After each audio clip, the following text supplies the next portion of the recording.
அந்த வகையில் இந்த படத்தை பற்றி ஒரு சில வார்த்தைகள் பேசுவதற்காக அன்பிற்கினிய தயாரிப்பாளர் சத்யஜோதி தியாகராஜன் அவர்களை அன்போடு மேடைக்கு அழைக்கிறோம்.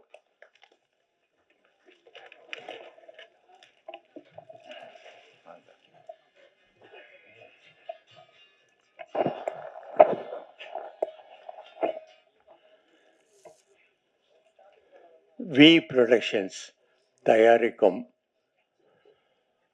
தங்கக்கிளி ராஜா கிளி படம் இசை ட்ரெய்லர் வெளியீட்டு விழாக்கு வருகை தந்திருக்கும் அனைவருக்கும் என்னுடைய வாழ்த்துக்களை தெரிவித்துக் கொள்கிறேன். அதே நேரத்தில் நான் இன்னொரு ஃபங்க்ஷனில் இருந்த ஃபேமிலி ஃபங்க்ஷனில், ஆனால் சுரேஷ் என்னோட இளைய சகோதரர் மாதிரி.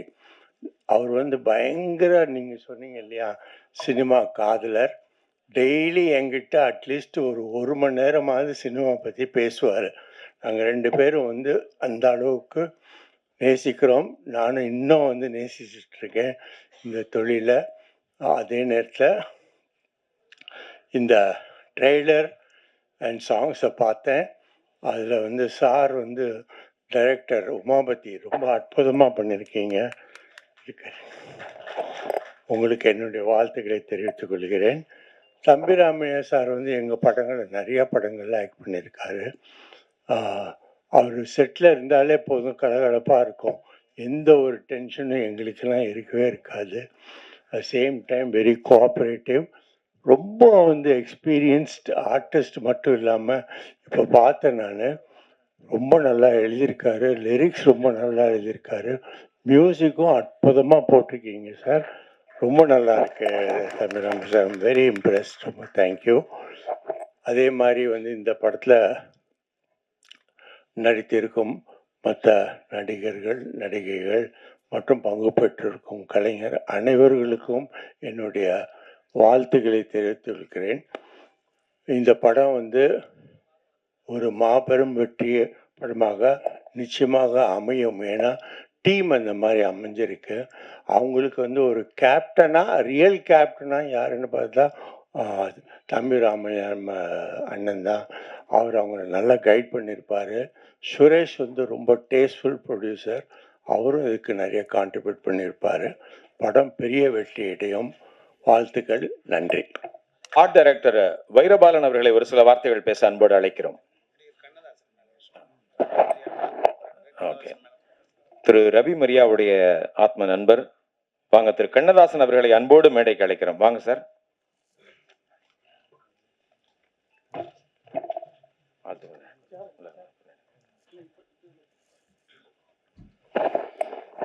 பத்திரிகை அனைவருக்கும் என்னுடைய நன்றிகள். மேடையில் இருக்கிற சினிமா நண்பர்கள், அண்ணன் எல்லாருக்கும் என்னுடைய நன்றிகள். இந்த படத்தில் வேலை பார்த்ததுக்கு நன்றியை சொல்லிட்டு நான் விடைபெறேன். தான் சைலண்டாக இருக்கும், பர்ஃபார்மன்ஸ் வெயிட்டாக இருக்கும். இதில் ரொம்ப அதாக பேசியிருக்காரு எளிமையாக. அந்த வகையில் அடுத்து எங்களது உயர்ந்த மனிதர் எங்களை எல்லாம் படத்தில் அப்படி செதுக்கி இருக்கிறாப்புல எங்களது டிஓபி கேதார்நாத் அவர்களை அன்போடு ஒரு சில வார்த்தைகள் பேச அழைக்கிறேன். எல்லாருக்கும் வணக்கம். ப்ரொடியூசர் சுரேஷ் காமாட்சி சாருக்கு ரொம்ப தேங்க்ஸ். அண்ட் தம்பிராமையா சாருக்கும் தேங்க்ஸ். அண்ட் இந்த டீமாக நாங்கள் நல்லா ஒர்க் அவுட் பண்ணியிருக்கோம்னு நினைக்கிறோம். எல்லாருக்கும் ரொம்ப சுரேஷ் காமாட்சி அண்ணன் மட்டும் இல்லை, பத்திரிகையாளர்கள் எல்லாருமே மைண்ட் வாய்ஸ் ஆகா இதே மாதிரி எல்லாரும் பேசிட்டா டக்குன்னு வாமா மின்னல் மாதிரி கிளம்பி போயிடலாமே. மைண்ட் வாய்ஸ் இருக்கு, பிடிச்சிட்டோம். பார்ப்போம், எல்லாரும் எண்ணம் புரியுது. ஓகே. அடுத்ததாக சுபா அவர்களை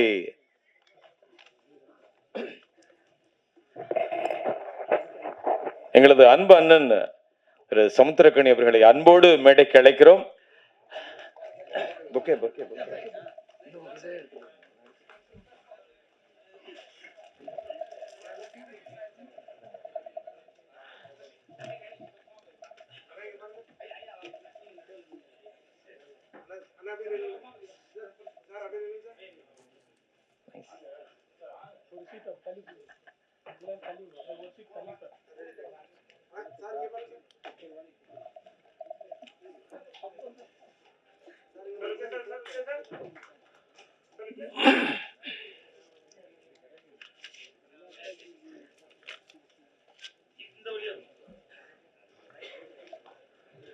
போட்டு விடலாமா? நீ உட்காருங்க, இதுல உட்காருங்க. இங்க இருக்குல்ல சார். இருக்கு. அடுத்ததாக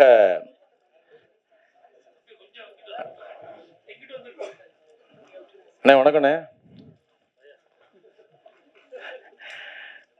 அடுத்ததாக வாங்க. நான் என்ன பேச அப்படின்னு வாங்க சும்மா வாங்க. ஒரு சில வார்த்தைகள்.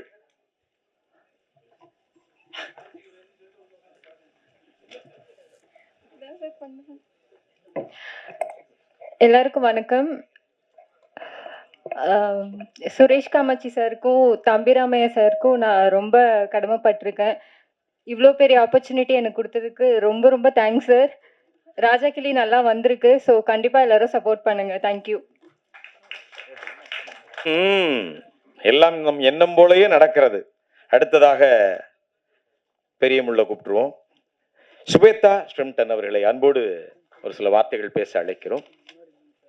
இந்த பிள்ளை மனப்பாடம்லாம் மட்டும். Good evening everyone. இன்னைக்கு ஃபர்ஸ்ட் ஆஃப் ஆல் நம்மளோட ஆடியோ லான்ச்சுக்கு வந்திருக்க எல்லாருக்குமே ரொம்ப ரொம்ப ரொம்ப தேங்க்ஸ். ஃபஸ்ட்டு ராஜா கிளி அப்படின்னு சொன்னாலே அது என்னோட ஒரு ட்ரீம் ப்ராஜெக்ட்னு தான் நான் சொல்லணும். பிகாஸ் தம்பிராமையா சார் மட்டும் என் மேலே அந்த ட்ரஸ்ட் வைக்கலைன்னா இந்நேரம் நான் இங்கே இல்லை. அவர் என் மேலே வச்சுருந்த நம்பிக்கையை நான் ஓரளவுக்கு காப்பாற்றிருக்கேன்னு நான் நம்புகிறேன். And thank you Suresh Kamatchi sir for this wonderful opportunity. நான் எப்பயுமே லைஃப்பில் ஒரு விஷயம் நான் ரொம்ப ஸ்ட்ராங்காக நம்புவேன். அது என்ன அப்படின்னு பார்த்தீங்கன்னா, எந்த ஒரு விஷயம் நமக்கு கிடைக்கிறதுக்கு ரொம்ப டைம் எடுக்குது, அதுக்காக நம்ம ப்ரே பண்ணுறோம், அதுக்காக நம்ம ரொம்ப வெயிட் பண்ணிட்டு இருக்கும்போது அந்த விஷயம் நமக்கு கிடைக்கும்போது அதோட வெற்றி ரொம்ப ரொம்ப பெருசாக இருக்கும் அப்படிங்கிறத நான் ரொம்ப ஸ்ட்ராங்காக பிலீவ் பண்ணுறேன். இந்த ராஜா கிளி நாங்கள் ஒர்க் பண்ணி இவ்வளோ நாளாக நான் இதோட ரிலீஸ்க்காக மட்டுமே நாங்கள் வெயிட் பண்ணிட்டு இருந்திருக்கோம். இந்த என்டையர் க்ரூ அண்ட் மூவியும் ரொம்ப ரொம்ப சூப்பராக வந்திருக்கு. நாங்கள் எல்லாருமே எங்களோட பெஸ்ட்டை கொடுத்துருக்கோம். எங்களோட ஹார்ட் ஒர்க் நாங்கள் அதில் கண்டிப்பாக நாங்கள் கொடுத்துருக்கோம். அதுக்கான ரிசல்ட் எல்லாமே நீங்கள் தான் கொடுக்கணும். இன்றைக்கி இந்த ஆடியோ லான்ச்சுக்கு நீங்கள் கொடுத்த சப்போர்ட் மாதிரியே நம்மளோட மூவி ரிலீஸ் ஆகும்போதும் உங்களோட சப்போர்ட்டை நாங்கள் ரொம்ப ரொம்ப எதிர்பார்க்குறோம். Thank you so much for coming and thank you everyone. Thank you. கடின உழைப்புக்கு எப்பொழுதுமே நல்ல பலன் கிடைக்கும். அதில் எந்த விதமான மாற்று கருத்தும் கிடையாது. அந்த வகையில் அடுத்து இந்த மேடையில் பேசுவதற்காக இயக்குனர் மூர்த்தி அவர்களை அன்போடு மேடைக்கு அழைக்கிறோம்.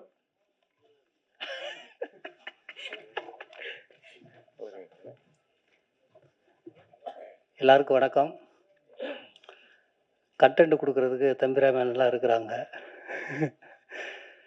இந்த படம் 2K கிட்ஸோட ரத்த கண்ணீர். இது ஒரு உண்மை சம்பவத்தின் தழுவல் நிறையா இருக்கும். இன்றைய விழா நாயகன் அண்ணன் தம்பிராமையாவாக இருந்தாலும் நிஜ நாயகன் சுரேஷ் காமாட்சி சார் தான். பணம் வச்சிருக்கிற எல்லாரும் படம் எடுக்க முடியாது. ஆனால் அந்த படம் எடுக்கிறதுக்கு ஒரு நல்ல ரசனை தேவை. நீங்கள் சாதாரணமாக விஷயம் பண்ணலன்னு புதுசாக ஒரு அத்தியாயத்தை தமிழ் சினிமாவில் ஆரம்பித்து வச்சுருக்கீங்க. மலையாளத்தில் சீனிவாசனுடைய இடம் மாதிரி இங்கே தமிழில் ஒரு இடம் காலியாகவே இருக்குது. அந்த இடத்த அண்ணன் தம்பிராமையா அண்ணன் மூலமாக நீங்கள் தொடங்கி வச்சுருக்கீங்க. எப்படி சீனிவாசன் சாரோட மகன் வினித் சீனிவாசன் இருக்காரோ அதே மாதிரி தம்பி உமாபதி ராமையாவும் அந்த இடத்துக்கு வருவார். இது ரொம்ப சாதாரண விஷயம் கிடையாது. நீங்கள் சமீபத்திய உங்களுடைய படங்களில் எடுத்து பார்க்கும்போது பெரிய படங்களும் பண்ணுறீங்க. அதே மாதிரி நல்ல ரசனையான நல்ல கலைஞனுங்கிறத அப்பப்போ நிரூபிச்சுக்கிட்டே இருக்கிறீங்க. சமீபத்தில் வந்த ஹபீபி எப்படி தம்பிராமையான ஹீரோவாக வச்சு ஒரு படம் பண்ணுறதுக்கு என்ன மாதிரி ஒரு டைரக்டர் எந்த ப்ரொடியூசர்கிட்ட போய் சொல்ல முடியும்? அதே மாதிரி கஸ்தூராஜாவை ஒரு முதன்மை கதாபாத்திரத்தில் வச்சு எந்த ஒரு ப்ரொடியூசர்கிட்ட சொல்ல முடியும்? அந்த மாதிரி ஒரு கதையுள்ள ஒரு ரொம்ப நேர்மையான கலைஞனாக நீங்கள் இருக்கிறீங்க. இது சாதாரண விஷயம் கிடையாது. பணம் வச்சுருக்கிற எல்லாருமே படம் எடுத்துருவாங்க. ஆனால் அது நல்ல ரசனையோடு எடுக்கக்கூடிய ஒரு தயாரிப்பாளர் கிடைக்கிறது, அவங்க தான் உண்மையான கதாநாயகன். அதே மாதிரி கனியும் தம்பிராமையானும் சேர்ந்தால் அந்த காம்போ எப்போவுமே ஒரு வைப்ரேஷனான காம்போவாக இருக்கும். அண்ணனை பற்றி சொல்கிறதா இருந்தால் அவர் ஒரு நடமாடும் டிரான்ஸ்ஃபார்மரு. எப்போல்லாம் எனக்கெல்லாம் தொங்கல் வருதோ டக்குன்னு 1 மணி நேரம் நம்ம பேசிட்டு வந்தோன்னா டக்குன்னு எனர்ஜி ஏற்றிட்டு வந்துடலாம். அவர் ஒரு நடமாடும் டிரான்ஸ்ஃபார்மரு. மறுபடியும் சொல்கிறேன், இந்த படம் 90s கிட்ஸுக்கு ரத்த கண்ணீரெல்லாம் பார்த்துருப்பீங்க. நான் 2K கிட்ஸுக்கு பார்த்துருக்க மாட்டேங்க. அந்த 2K கிட்ஸோட ரத்த கண்ணீர் தான் இந்த ராஜா கிளி. இந்த படத்தில் நான் ஒரு அப்பா கணவன் அப்படின்னு ஒரு கேரக்டர் பண்ணியிருக்கிறேன். ஒரு கேடு கெட்டவனா நீங்கள் அப்படி ஒரு அப்பனை பார்க்கவே முடியாது. அதில் ஊருக்கு 10 பேர் அப்படி இருக்க தான் செய்கிறாங்க. என்கிட்ட அண்ணன் வந்து என்கிட்ட பேசுகிறப்ப ஸ்டார்ட் பண்ணும்போதே தம்பி கனுமுத்துராஜா அப்படின்னு தான் ஸ்டார்ட் பண்ணுவார். ஸோ வந்து அதை நீங்கள் பார்த்தீங்கன்னா சொல்கிறதுக்கு என்ன, நாட்டாமையில் அந்த மிச்சர் கேரக்டர் எக்ஸ்டெண்ட் பண்ணால் எப்படி இருக்கும், அந்த மாதிரி ஒரு கேரக்டர் தான் அது வந்து. அவ்வளவு நீங்கள் ரசித்து பார்க்க முடியும். ஏன்னா எல்லார் உள் மனசுக்குள்ளேயும் ஆள் மனசுக்குள்ளே ஒரு பாயிண்டில் அப்படி கேரக்டர் எல்லா பேரும் இருக்கத்தான் செய்கிறோம் நம்ம வந்து. ஸோ அது எல்லாரையும் போய் கனெக்ட் ஆகும். அந்த கேரக்டருக்கு எனக்கு நடிக்க வாய்ப்பு கொடுத்த அண்ணனுக்கும் நிஜ கலைஞன் நிஜ கதாநாயகன் சுரேஷ் கமல் சாருக்கும் நன்றி.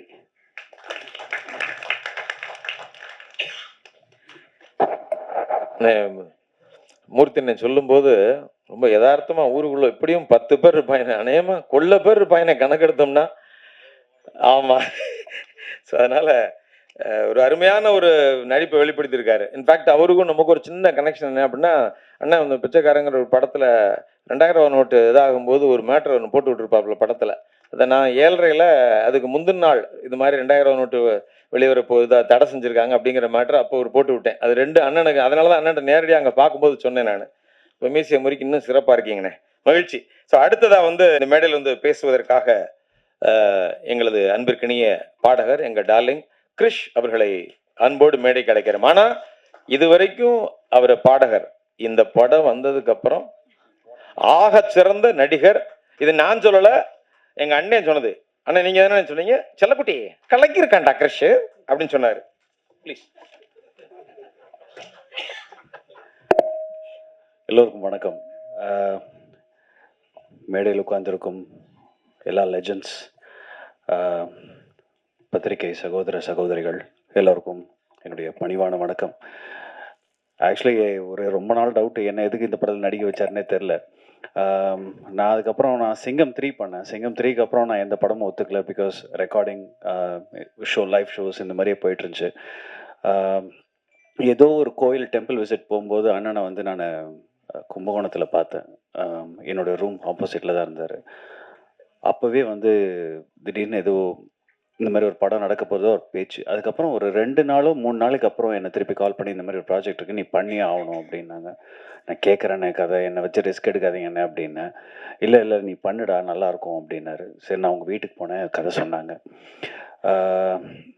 நீங்கள் பார்க்குறது வந்து அவ்வளோ பயங்கரமாக கட் பண்ணியிருக்கேன் உமா. பட் ஆரம்பத்துலேருந்து கடைசி வரைக்கும் என்னை வச்சு அடிக்காத ஆளே கிடையாது.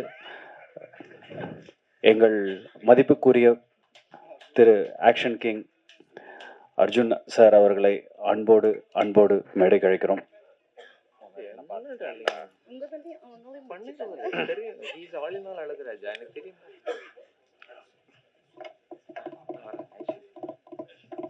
சொல்லிருப்பா, ஏன்டா இவ்வளவு பயம் உனக்கு?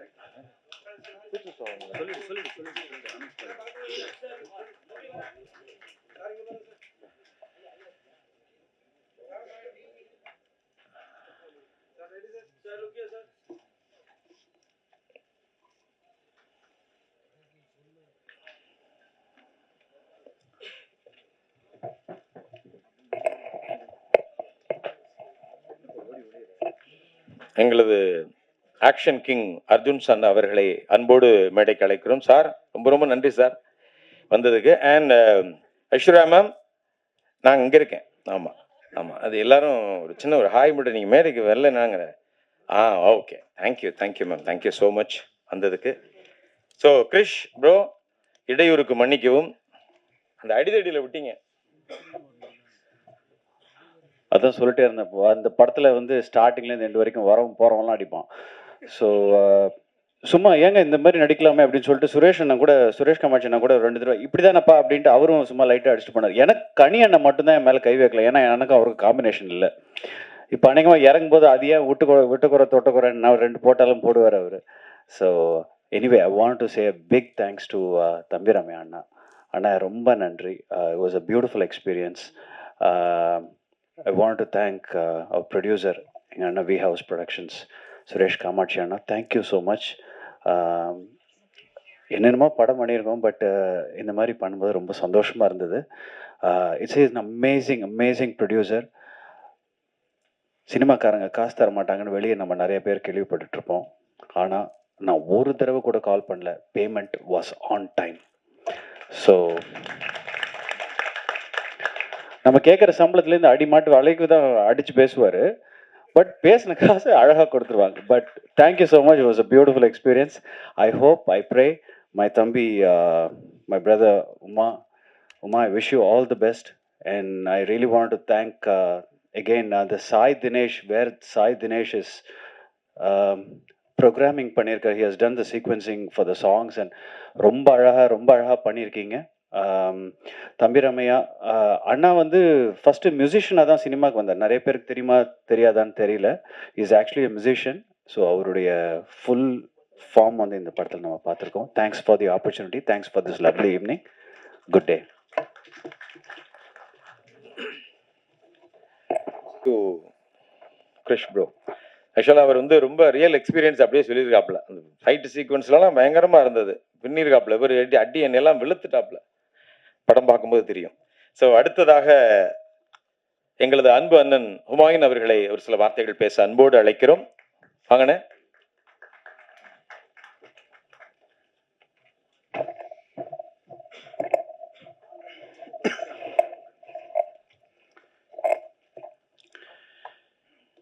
ராஜா கிளியின் இசை மற்றும் ட்ரெய்லர் முன்னோட்ட நிகழ்வுக்கு வருகை புரிந்திருக்கும் பத்திரிகையாளர் மற்றும் திரைத்துறை நண்பர்கள் உங்கள் அத்தனை பேருக்கும் வணக்கம். நானும் இந்த படத்தில் நடிச்சிருக்கேன். நான் இதில் இந்த ஒன்று மிஸ் ஆன மாதிரி நான் ஃபீல் பண்ணுறேன். நான் சாட்டை அப்பா வினோதய சித்தம்னு இருக்கு, அடுத்த சாட்டைன்னு ஒன்று இருக்குது, அதில் 2 பேர் காம்பினேஷன் இருக்கு. ஆனால் தம்பிராமையானா கனியோட இதுவும் அது மட்டும் மிஸ்ஸிங்க.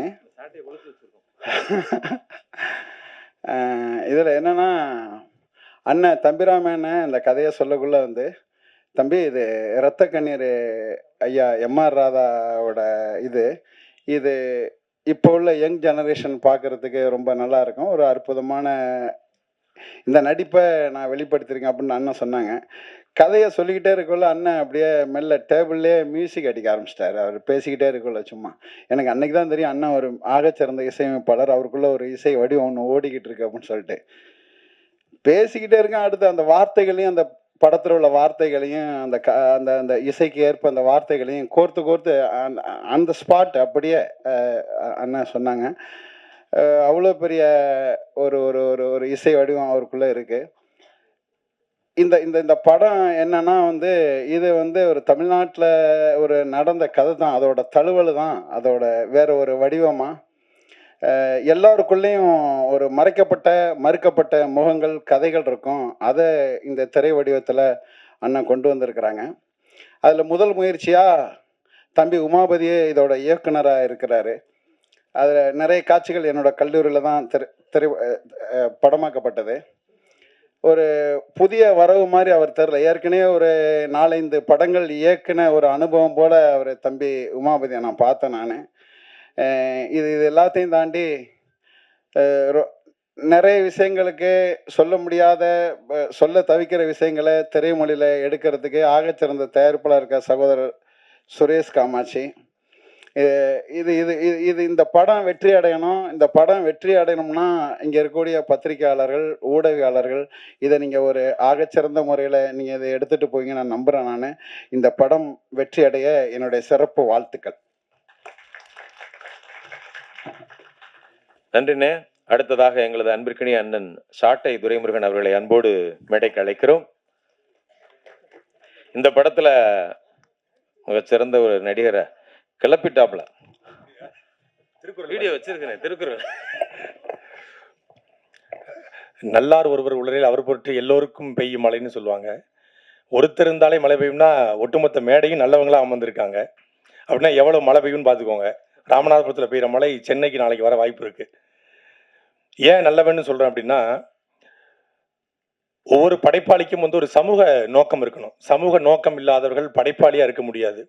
சமூகத்தில் நடக்கக்கூடிய அவலங்களை ஏதோ ஒரு வடிவத்தில் அதே மக்களுக்கு கடத்தணும். அப்படி கடத்தக்கூடியவர் தான் தயாரிப்பாளர் இருக்கக்கூடிய மரியாதைக்குரிய அண்ணன் சுரேஷ் காமாட்சி அவர்கள்.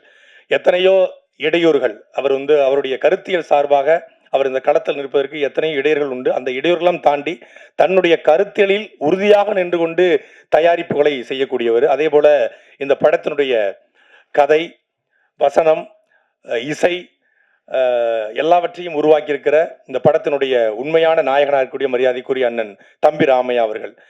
மனசுலேருந்து பாராட்டுதுன்னு சொல்லுவாங்க.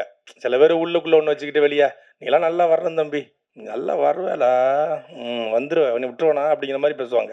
ஆனால் உண்மையிலே மனத்துக்கண் மாசிலநாதன் அனத்துக்கண் ஆகல நீரபெற அப்படிங்கிற மாதிரி உள்ளு ஒன்று வைத்து வெளியே ஒன்று பேசாமல் எல்லோரிடத்திலும் வெளிப்படைத்தன்மையோடு பாராட்டக்கூடிய, அவர் அளவுக்கு பாராட்டுற மனுஷன் எனக்கு தெரிஞ்சு என் வாழ்நாள் நான் பார்த்ததில்லை. அப்படி பாராட்டுவார். உண்மையிலே அவர் நமக்குள்ள இப்படி திறமை இருக்கா அப்படிங்கிறத அண்ணன் தம்பிராமையா அவர்கள் பாராட்டும் போது தான் தெரிய வரும். அப்படி நல்ல ஆற்றல்களை எல்லாம் வெளிப்படுத்தணும், நல்ல ஆற்றல்களை பயன்படுத்தக்கூடியன்னு நினைக்கக்கூடிய ஒரு ஆகச்சிறந்த படைப்பாளி. அப்படிதான் நான் தொடர்ச்சியாக வழக்கு போட்டு ஒவ்வொரு நீதிபதியும் எனக்கு ஜாமீன் கொடுக்காம உள்ளுதிக்கு போட்டாங்க. எத்தனை நீதிபதி உனக்கு ஜாமீன் கொடுக்காம இருந்திருப்பான், நீயே இந்த படத்துல நீதிபதியா நடிச்சு ஜாமீன் கொடுக்காத, உள்ளுதிக்கு போடு அப்படின்னு சொல்லி எனக்கு நீதிபதி கதாபாத்திரம் கொடுத்தாரு. அது சொல்லிதான் கொடுத்தாரு. அதை கொடுப்பதற்கு அவர் மட்டும் காரணம் இல்ல, அவருடைய அன்பு மகன். அவர் நினைத்ததெல்லாம் அவர் இதுவரைக்கும் நடந்திருக்கு, அவர் நினைச்சதெல்லாம் நடந்திருக்கு. அப்படித்தான் எங்களுடைய ஆக்ஷன் கிங் அர்ஜுன் அவருடைய அன்பு மகளை அவர் கரம் பிடிச்சாரு, நினைச்சதெல்லாம் நடந்துச்சு. அதே போல இந்த படத்தில் என்ன நோக்கத்திற்காக இந்த படத்தை எடுத்தாரோ, டேரக்டர்னா பொதுவாக சொல்லுவாங்க, நம்மளும் நிறைய இயக்குநர்களை படப்பிடிப்பு தளங்களில் பார்த்துருக்கோம், பரபரப்பாக இருப்பாங்க, ஆக்ஷன் கட் இருப்பாங்க. அப்படிலாம் கிடையாது. அப்படி கூலா சாஃப்டா இப்படி ஒரு இயக்குனர் தமிழ் சினிமாவில் இருந்திருக்க வாய்ப்பு கிடையாது. அவர் கோவப்பட்டு நான் பார்த்தேன். நான் இருந்தது ஒரு 5-6 நாள் தான் படப்பிடிப்புக்கு போனேன். அந்த 5 நாட்கள் பார்த்து கூட சின்ன கோபம் கூட ஒரு முகத்தில் பார்த்தாலே சிரித்து கொண்டு ரொம்ப மென்மையான ஒரு இயக்குனர் தமிழ் சினிமாவுக்கு கிடைத்திருக்காரு. தமிழ் சினிமா தவிர்க்க முடியாத இயக்குனராக மரியாதைக்குரிய தம்பி உமாபதி வருவார் என்பதில் எந்த மாற்று கருத்தும் கிடையாது. இன்னைக்கு தமிழ் சினிமாவுக்கு ஒரு சின்ன இருண்ட காலம் ஏற்பட்டிருக்கிறது. ஏன்னா இன்னைக்கு சோசியல் மீடியா, யூடியூப் சேனல்ஸ் தான் தமிழ் சினிமாவுடைய வெற்றி தோல்வியை தீர்மானிக்கிறது. எத்தனை யூடியூப் சேனல்கள் இந்த படத்திற்கு எதிராக நின்றாலும் இந்த படத்தினுடைய வெற்றியை எவனாலையும் தடுக்க முடியாது. ஏன்னா சாட்டை இந்த படத்துக்கு கூட நிற்கும். சாட்டைன்னா சமுத்திரக்கனி அண்ணன் கூட நிற்பாரு, அந்த சாட்டை தம்பிராமையா நிற்பாரு. சாட்டை எடுத்து தயாரிப்பை நிகழ்த்துகிற அண்ணன் சுரேஷ் காமாஜி நிற்பாரு. எல்லா சாட்டையும் நிற்கும். நான் இதுல ஒரு சின்ன செய்தியை மட்டும் சொல்ல விரும்புகிறேன். நான் ஒரு துரைமுருகன் அப்படின்னு ஒரு பேர் தான் என் பேர். ஆனால் எனக்கு முன்னாடி ஒரு அடைமொழி உருவாகி இன்னைக்கு தமிழ்நாட்டில் ஒரு 13 வழக்கில் என் பேர் சாட்டை துரைமுருகன் இருக்கு.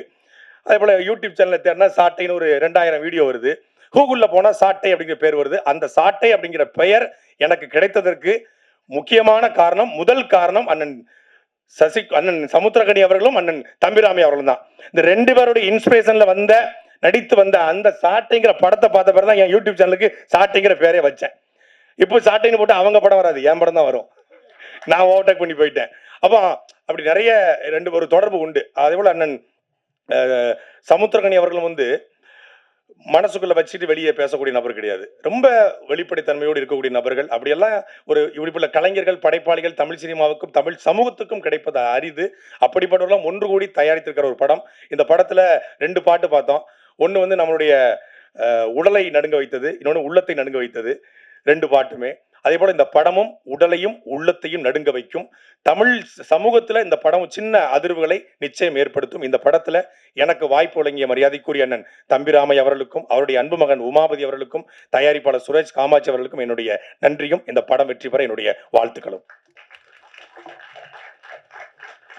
நன்றினே. அடுத்ததாக கவிஞர், கட்டுரையாளர், திரைப்பட பாடலாசிரியர், அது மட்டும் இல்லாம பெண்களுக்காக தன்னுடைய எழுத்துக்களையே கூடிய பெண் எழுத்தாளர் ஆண்டாள் பிரியதர்ஷினி மேம் அவர்களை அன்போடு ஒரு சில வார்த்தைகள் பேச அழைக்கிறேன்.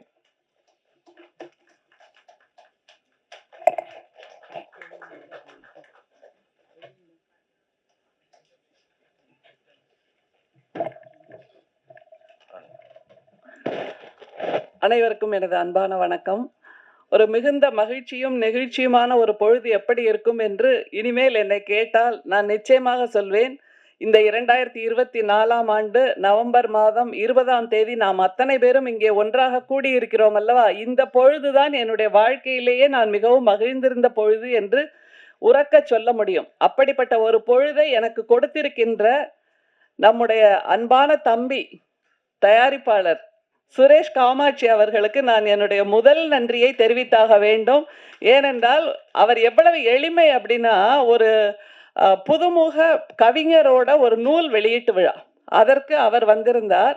மிகவும் பரபரப்பாக படைப்புகளை கொடுத்து கொண்டிருக்கின்ற அந்த நேரத்தில் அவர் வருவாரா, தாமதமாகிறதே, வருவாரா என்ற ஒரு கேள்வியை எல்லோரும் கேட்டுக்கொண்டிருந்த போது மிகச் சரியாக அந்த நிகழ்வுக்கு வந்திருந்து, பொதுவாக படத்தயாரிப்பாளர்கள் என்றால் எப்படி இருப்பார்கள் என்று நமக்கு ஒரு கற்பனை இருக்கிறது அல்லவா? அப்படியெல்லாம் இல்லாமல் மிக மிக எளிமையாக அவர் நடந்து கொண்ட அந்த விதத்தை பார்த்தபோது, நான் அங்கே அரங்கத்தில் மேடையில் இருந்த நான் அவரை பார்த்து வியந்து கொண்டிருந்தேன். அந்த நேரத்தில் ஏற்பட்ட அறிமுகம், அதற்கு பின்பு என்னுடைய என்ன சொல்றது, என்னுடைய விருப்பங்களை அவரோடு தெரிவித்த போது, நிச்சயமாக இந்த படத்தில் ஒரு நீதிபதியாக எனக்கு ஒரு வாய்ப்பை கொடுத்து என்னை இங்கே நிற்க வைத்திருப்பதற்கு நம்முடைய அண்ணன் தம்பி ராமையா அவர்களுக்கும் நான் என்னுடைய மனமார்ந்த நன்றியை தெரிவித்தாக வேண்டும். அந்த நேரத்தில் தான் இயக்குனர் தம்பி உமாபதி அவர்களை எனக்கு அறிமுகம் செய்து வைத்தார்கள். அப்போது நினைத்தேன், இந்த 6 அடி உயர தம்பி நிச்சயமாக தாம் அப்பாவை விட 60 அடி தாண்டுவார் என்று. அதை இந்த படத்தில் நிரூபித்திருக்கிறார் என்பதை நாம் பார்த்த காட்சியே காட்டுகிறது. பொதுவாக இந்த திரைப்பட உலகம் என்பது கனவு உலகம், அது நம்ம அத்தனை பேருக்குமே தெரியும். இங்க மேடையில் இருக்கின்றவர்களை பாருங்களேன், ஒவ்வொருத்தர் கண்ணிலேயே ஒரு கனவு உலகம் விரிந்து கொண்டே இருக்கிறது. என்ன என்றால், நான் இந்த படத்தில் நடித்திருக்கிறேன், நான் இந்த படத்தில் பங்கேற்றிருக்கிறேன், இந்த படத்தின் மூலமாக எனக்கு வெற்றிகள் குவியும், என்னுடைய ராஜாங்கம் ஒன்று எனக்காக உருவாகும் என்கின்ற அந்த கனவை அத்தனை பேரும் சுமந்து கொண்டிருக்கிறார்கள் என்றால், நிச்சயமாக இவர்களுடைய கனவுகள் நனவாவதற்கு நாம் அத்தனை பேரும் ஒரு கைதட்டலை பரிசாக கொடுக்க வேண்டும். நான் தயாரிப்பாளர் சுரேஷ் காமாட்சி அவர்களை எதற்காக வியக்கிறேன் என்றால், மிக மிக அவசரம் என்று ஒரு படம், அதாவது இந்த காவல்துறையில் இருக்கின்ற பெண்கள் இருக்கிறார்கள் அல்லவா, அந்த காவல் உடையை அணிந்த பின்பு அவர்களுக்கு ஏற்படுகின்ற அந்த மிக நுணுக்கமான பிரச்சனைகள், அதைத்தான் அவர் படமாக எடுத்திருந்தார் என்னும் போது, அந்த மிக மிக அவசரம் என்கின்ற அந்த ஒற்றை வார்த்தையின் மூலமாக நம்மை அத்தனை பேரையும் திரும்பி பார்க்க வைத்தார் அல்லவா. படங்கள் எப்படி வேண்டுமானாலும் தயாரிக்கலாம், ஆனால் சமூகத்துக்கு சொல்ல வேண்டிய ஒரு செய்தியை தயாரித்து படமாக கொடுக்க வேண்டும் என்றால் அதற்கு தம்பி சுரேஷ் ராமையா, நம்முடைய சுரேஷ் காமாட்சி அவர்களை போல், நீங்க சொன்னீங்கல்ல சுரேஷ் ராமையான்னு, அந்த மாதிரியே வந்தாச்சு. இனிமேல் இந்த தயாரிப்பு காம்போ அப்படியாக அமைந்துவிடும். எனவே அந்த மிக மிக அவசரம் என்கின்ற, மிக யாருமே அதிகமாக பேசாத, சமூகம் கவனிக்காத ஒரு விஷயத்தை பற்றிய ஒரு திரைப்படத்தை அவர் கொடுத்தார் என்னும் போது, சமூகத்தின் மீதான, அதை தவிர பெண்களின் மீதான அக்கறையை நான் தம்பி சுரேஷ் காமாட்சியிடம் கவனித்தேன். அப்படிப்பட்ட ஒரு மிகச்சிறந்த படைப்பாளராக, தயாரிப்பாளராக அவர் இருக்கிறார். அவருடைய வி ஹவுஸ் புரொடக்ஷன்ஸ் மூலமாக வெளிவருகின்ற ராஜா கிளி, நம்முடைய அண்ணன் தியாகராஜன் அவர்கள் பேசும்போது தங்கக்கிளி என்று ஆரம்பித்தார். நிச்சயமாக தங்கக்கிளியாக வெற்றி பெறும் என்பதில் எந்தவிதமான ஐயமும் இல்லை. எனவே இந்த நிகழ்வில் நான் பங்கேற்றதற்காக என்னுடைய மனமார்ந்த வாழ்த்துகளையும் நன்றிகளையும் தெரிவித்துக் கொண்டு விடைபெறுகிறேன். நன்றி, வணக்கம். பல கருத்துக்களை சொன்னதற்கு. அடுத்ததாக இந்த படத்தினுடைய மிக முக்கியமான ரோல்ல நடிச்சிருக்காப்புல தம்பி ராமையா அவர்களுடைய ஜாம்பவான், அவருடைய பையன் உமாபதி ராமையா அந்த படத்தை இயக்கியிருந்தாலும் கூட, படத்துல பாத்தீங்க அப்படின்னா அவருடைய பிள்ளையா பட்டையை கிளப்பியிருக்காப்புல திரு பிரவீன் அவர்களை அன்போடு ஒரு சில வார்த்தைகள் பேச அழைக்கிறேன். வாங்க வாங்க வாங்க. ராஜா கிளியின் இசை வெளியீட்டு விழாவிற்கு வந்து வருகை தந்த அனைவருக்கும், மேடையில் இருக்கக்கூடிய அனைவருக்கும் எனது வணக்கம். ராஜா கிளி 2014 காலேஜ் முடிச்சுட்டு ஏதோ ஒரு கனவோட வந்தேன் இந்த சென்னைக்கு. வேலைக்கு ட்ரை பண்ணேன், பட் ஏதோ ஒரு விஷயத்தில் எனக்கு சினிமா மேலே ஆசை இருந்த ஒரு நோக்கத்தில் சுரேஷ் காமாட்சி சாரோட தயாரிப்பு நிறுவனத்தில் ஜாயின் பண்ணேன். பட் எனக்கு தெரிஞ்சு சினிமாவோட பேக் எண்ட்லேருந்து ஒரு ஒர்க் பண்ணுற ஒரு விஷயம் இருக்குல்ல, அது அந்த கஷ்டம் வந்து எல்லா தொழில்நுட்ப கலைஞர்களுக்கும், அது வந்து பேக் எண்ட்லேருந்து ஒர்க் பண்ணுற ஒரு அந்த கஷ்டம் வந்து கண்டிப்பாக எல்லாருக்கும் வெளியே தெரியாது. நடிக்கிறவங்க வந்து ஈஸியாக வந்து பீப்புள்கிட்ட ரீச் ஆகிடுவாங்க, பட் பேக் எண்ட்லேருந்து ஒர்க் பண்ணுற அந்த கஷ்டம் நான் வந்து அந்த கஷ்டத்தை நான் பார்த்துருக்கேன். ஒரு படம் எடுக்கும் போதும் அவர் அந்த கதையை சூஸ் பண்ணும்போது எனக்கு வியப்பாக இருக்கும். தயாரிப்பாளர் திரு சுரேஷ் காமாட்சி அவர்கள் சூஸ் பண்ணும்போது நம்மளுக்கு ஒரு வியப்பாக இருக்கும். என்னன்னா நம்ம கமர்ஷியலாக பண்ண மாட்டேறாரு, எப்படி ஹிட்டு கொடுப்பாரு. மாநாடு மிக மிக அவசரம் எல்லாமே பண்ணும்போது நமக்கு ஒரு ஒரு அவரை அவரை பற்றின வியப்பு நமக்குள்ளே இருந்துகிட்டே இருக்கும். என்னடா இது இப்படி பண்ணுறாரு, நம்ம எப்படி அடுத்த கட்டத்துக்கு இந்த தயாரிப்பு நிறுவனத்தை எப்படி எடுத்துகிட்டு போவாருன்னு ஒரு வியப்பு இருக்கும். அசால்ட்டாக டீல் பண்ணுவார். எல்லாத்தையுமே ரொம்ப ரொம்ப அசால்ட்டாக ரொம்ப ஒரு மாதிரி இதுதான் இப்படி தான் ஒரு படத்தை எடுக்கணும், இப்படி தான் ஒரு நிறுவனத்தை நடத்தணுன்றது அடிப்படையிலேருந்து நம்மளுக்கு சொல்லிக் கொடுப்பாரு. அந்த நிறுவனத்துலேருந்து நான் வந்தது வந்து நமக்குள்ள ஒரு ஆசை இருக்கும்ல, என்னடா அது நம்ம நிறுவனம் படம் எடுக்கிறாங்க, நம்ம வந்து ஏதோ ஒரு கேரக்டரில் ஏதாவது நடிக்க முடியுமான்னு ஒரு ஆசை இருக்கும். அந்த ஆசை நமக்குள்ளேயும் இருக்கும். சரி எப்படிடா அதை கேட்கறது அவர்கிட்ட, ஏன்டா நீ இங்கே வேலை பார்ப்பியா இல்லை அங்கே போய் நடிப்பான்னு கேட்பாரு. அது நம்மளால கேட்க முடியாது. அப்போ நான் என்ன பண்ணேன், சும்மா அப்படியே அந்த நாம என்ன பண்ணுவோம், எடுத்தோடனே அறிமுகம் ஆகும்ல எல்லாருக்குமே. நம்ம அக்ரிமெண்ட் போடுறதுலேருந்து பேமெண்ட் முதல்ல நம்ம தான் நம்ம அதை டீல் பண்ணுவோம். ஸோ எடுத்தோடனே நம்ம டீல் பண்ணுறது, உமாபதியாக இருக்கட்டும் எல்லாரையும் கொஞ்சம் ஃப்ரெண்ட்ஸ் சர்க்கிளில் நம்ம வச்சுக்கிறது. அப்புறம் நம்ம எல்லாம் ஆனால் எல்லாமே நண்பர்கள் தான். நாங்கள் வந்து சினிமாவிலேருந்து மாநாட்டிலேருந்து கேதார் முதற்கொண்டு எல்லாமே நண்பர்கள் தான். ஏன்னா தமிழ் சினிமாவில் ஒரு 10 வருஷ காலம் வேலை பார்த்துருக்கேன்னா எனக்கு தெரிஞ்சு என் கூட பழகின ஆட்களை, என் நண்பர்களை ரொம்ப நல்லவங்களா சேர்த்து வச்சிருக்கேன். அதான் எனக்கு கிடைச்ச மிகப்பெரிய சொத்து நான் நினைக்கிறேன். ஏன்னா அந்த அளவில் எனக்கு வந்து அதை ஏற்படுத்தி கொடுத்த திரு சுரேஷ்காமா சார் அவர்களுக்கு ரொம்ப நன்றி. ஏன்னா என் வாழ்க்கையில் அடுத்த கட்டத்துக்கான நகர்வாக வந்து அவர் அனுப்பிச்சு கொடுத்துருக்காரு. அந்த படி தான் எனக்கு அடுத்த கட்ட நகர்வாக இருக்கும்னு நான் நம்புறேன். அந்த மாதிரி தான் இந்த படம் வந்து எனக்கு வந்து தம்பிராமையா சார் விட்ட போயிட்டு, அண்ணா 2 பசங்க அனுப்புகிறேன் பாருங்க, உங்களுக்கு யார் செட் ஆகும்னு பாருங்கன்னு சொல்லிட்டு தான் சுரேஷ். அப்போ கூட அவர் வந்து இந்த பையனை அனுப்புறேன்னு சொல்லிட்டு என்ன மட்டும் அனுப்பல, சாய்ஸாக தான் அனுப்புனாப்புல. அப்போ கூட நான் என்ன நினச்சேன், என்ன இவர் இப்படி நம்மளுக்கு சாய்ஸ் அனுப்புறாரு அப்படின்னு யோசித்தேன். ஆனால் உள்ளே போனோடனே தம்பிராமையா சார் எப்பயுமே எப்படின்னா உள்ளே வந்து அவர் எப்பவுமே எனக்கு ஃபோன் கால் எடுத்தோடனே அன்பு தம்பி, அன்பு மகனே, இதுதான் அப்படியே அந்த கம்ஃபர்ட் ஜோனில் நம்மளை வர வச்சிருவார். அந்த ஒரு கம்ஃபர்ட் ஜோன் அவர்கிட்ட நான் அது போனோன்னு நம்மளுக்கு என்ன ஆர்டிஸ்டாக இருந்தாலும் சரி, நம்ம அண்ணன் நம்ம நம்ம நம்மவர் அப்படின்ற மாதிரி ஒரு கம்ஃபர்ட் ஜோனில் கொண்டு வந்துருவாப்புல. அந்த வகையில் வந்து நான் போன உடனே பார்த்த உடனே, தம்பி இதான் கதை, இப்படி தான் நகர்வு இருக்கும், நீ பண்ணிட்டு ப்ரொடக்ஷன் சைடு தான் நான் பேச போகிறேன், அப்போ மாரி இருக்குன்றப்பல பார்த்துட்டு 2 பேரையும் பார்த்துட்டு சரி சொல்கிறேன் தம்பின்றாங்க. அப்போது நம்ம இந்த படத்துக்கு டிஓபியாக இருந்த கோபிநாத் சார் தான் டிஓபியாக ஃபிக்ஸ் பண்ணோம். அவர் கூப்பிட்டு என்கிட்ட சொல்கிறார், தம்பி நீ இந்த கேரக்டர் நடிக்க போகிறப்பான்றாரு. ஃபர்ஸ்ட் அவர் எனக்கு ஃபோன் கால் பண்ணுறாரு. என்ன சார் பண்ணுறது, நான் என்ன நினச்சேன்னா சின்ன கேரக்டர் இருக்கும் போல், ஏதோ ஒரு வந்து போகிற மாதிரி இருக்கும். அப்படி தான் மிகவும் வயசில் ஒரு ஒரு கண்டக்டராக வந்து எட்டி பார்த்துட்டு போவோம், ஒரு 2 to 2 செகண்ட்ஸ் அந்த மாதிரி ஏதாவது இருக்கும் போல் அப்படின்னு நினச்சா உள்ளே வந்தேன். அப்புறம் பார்த்தா தம்பிராமையா சார் கூப்பிட்டு, உனக்கு நீ சீக்கிரமாக ட்ரைனிங் வந்துடு, முன்னாடி உனக்கு இதெல்லாம் நான் சொல்லி கொடுத்துட்றேன் அப்படின்றப்பல, என்னடா இது ஒரு பெரிய போர்ஷன் இருக்கும் போலேன்னு உள்ளே போகிறேன். ரொம்ப கம்ஃபர்டபுளாக உமாபதியாக இருக்கட்டும், தம்பிராமையா சார் எல்லாருமே அவங்க கொடுக்குற சர்க்கிள் எல்லாம் அவங்க ஆஃபீஸ்க்கு மேலே வச்சு ஒரு ப்ராக்டிகல் செஷன். முக்கியமாக சொல்ல போனால் அதில் வந்து நவகாந்தன்னு ஒரு அசோசியேட் டைரக்டர் நம்மளை அப்படியே கையில் அப்படியே கைடு மாரி அல்வா மாதிரி கொண்டு போகலாம். அந்த அளவுக்கு வந்து ரொம்ப நுணுக்கமாக இது இப்படி தான், இந்த சீக்வன்ஸோட மீட்ரு இவ்வளோ தான் அப்படின்னு நடிங்க அந்த மாதிரி சொன்னாப்புல. அதனால அந்த படத்தில் வந்து அவ்வளோ வந்து நம்ம வந்து ஈஸியாக வேலை வாங்கிட்டாங்க. அதனால் அந்த படத்தில் நடித்த அனுபவம் வந்து உண்மையாலுமே இந்த தம்பிராமையா சாருக்கு ரொம்ப நன்றி. என் கூட அந்த டீமோட இருந்த எல்லாருமே ரொம்ப பழக்கப்பட்டாங்க. ஸோ அப்படி தான் ஒரு படத்தில் ஒர்க் பண்ணும்போது அவங்க டெக்னீஷியனை நான் வந்து ரொம்ப நம்ம கூட நண்பர்களாக ஆக்கிடுவேன். எனக்கு அது வந்து ரொம்ப பிடிக்கும். ஸோ அந்த வகையில் உமாபதி அவர்களும் சரி, கேதார், இந்த படத்தில் வந்து பேக்ரவுண்ட் ஸ்கோர் வந்து மியூசிக் பேக்ரவுண்ட் ஸ்கோர் போட்ட வந்து தினேஷ் அண்ணன் இஸ் ஃபினாமினல். அவர் அந்த ஹைப் ஏற்றுவார் பாருங்க. ட்ரைலரில் பார்த்தோன்னே நம்மளுக்கு ஒரு மாதிரி இருக்கும், ஐயோ என்னடா தம்பிராமையா சார் நடந்து வரும்போது அந்த ஒரு ஹைப் இருக்கும் பாருங்க, அதெல்லாம் வேற லெவலில் இருக்குது. அவர் நல்லா பண்ணியிருக்காப்புல. அதுவும் எடிட்டர் சுதர்சன், இந்த டெக்னீஷியன்ஸ்லாம் வந்து அந்த அளவுக்கு அமைஞ்சிட்டாங்க. அந்த அளவுக்கு இந்த படத்துடைய எல்லா ஒட்டுக்கும் வந்து நம்ம சுரேஷ் செலக்டடாக தான் எடுப்பாப்புல. அந்த வகையில் வந்து எல்லாருமே கரெக்டாக அவங்கவுங்க வேலைகளை பண்ணாங்க. அப்புறம் வந்து இந்த படத்தில் நடித்த எல்லாருமே வந்து எனக்கு வந்து 5 காம்பினேஷன் இருந்துச்சு மொத்தமாக. சமுத்திரக்கனி சார் உள்ள பெரிய காம்பினேஷன். நான் முதல்ல போய் நிற்கும் போது, அவர் எதுக்கு நிற்கும் போது பயந்தேன், எப்படா அவர்கிட்ட டைலாக் பேசுறது. அதில் ஒரு டைலாக் ஒன்று வரும், அவர் ரொம்ப வந்து எமோஷனல் ஒரு டைலாக் சொல்லுவாப்புல, என்கிட்ட பேசுவார் அந்த காம்பினேஷனில். அப்போ வந்து அவர் சொல்லுவாப்புல, மாரி அப்பா அவங்களாம் நம்ம தான் பார்த்துக்கணும், குழந்தைங்க தான் நம்ம தான் வந்து அவங்கள வந்து பார்த்துக்கணும் வயசான காலத்துலன்ற சொல்லுவார். நான் அப்போ சொல்லுவேன், இந்த பாடம் எடுக்கிறவெல்லாம் இங்கே வச்சுக்காதீங்கன்னு சொல்லுவேன். எனக்கு இந்த டைலாக் அவர் முன்னாடி சொல்கிறதுன்னு பயம், என்னடா இது இப்படி சொல்கிறாங்களேன்னு.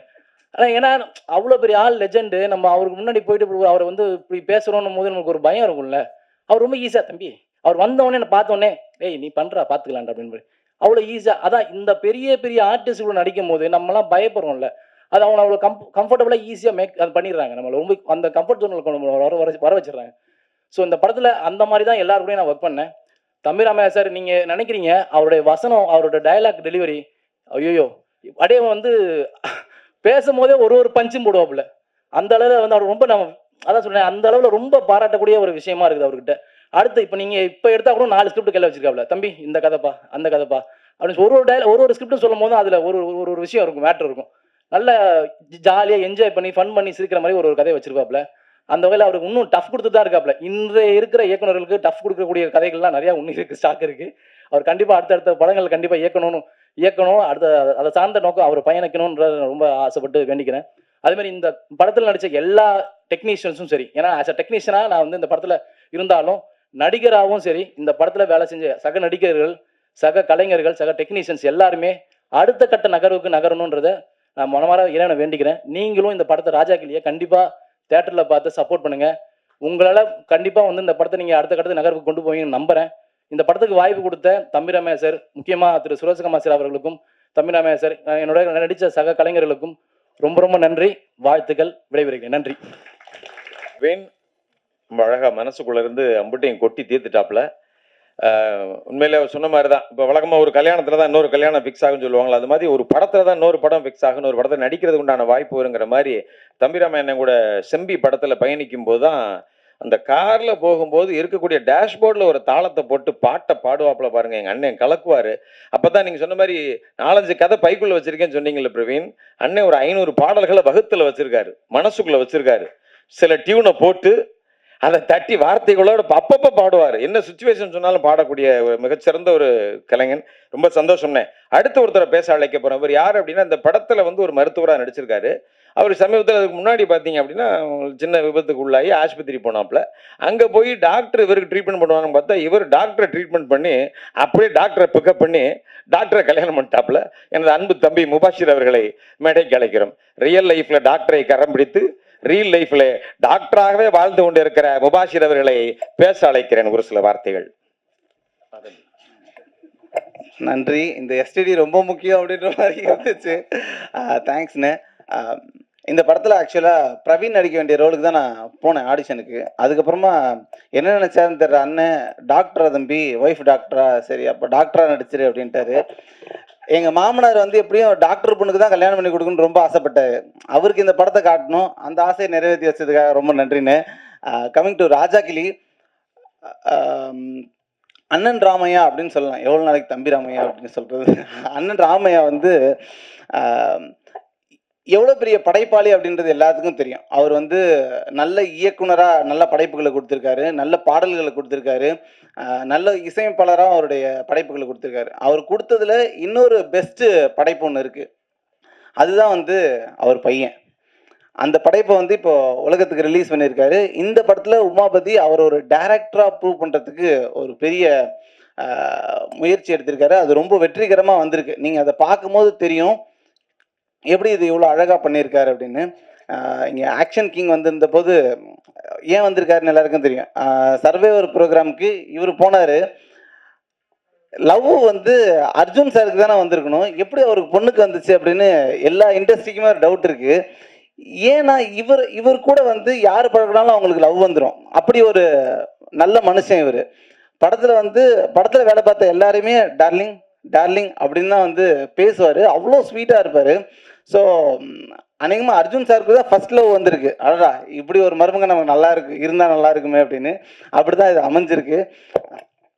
ஸோ இந்த படம் வந்து நல்லவங்கெல்லாம் சேர்ந்து ஒரு படம் எடுத்தால் எப்படி இருக்கும், அந்த மாதிரி ஒரு படமாக அமைஞ்சிருக்கு. இயக்குனராக உமாபதி ராமையா அவர்கள் வந்து இந்த படத்தின் மூலம் முத்திரை பதிக்க போகிறார் அப்படின்ற நமக்கு எல்லாம் தெரியும்.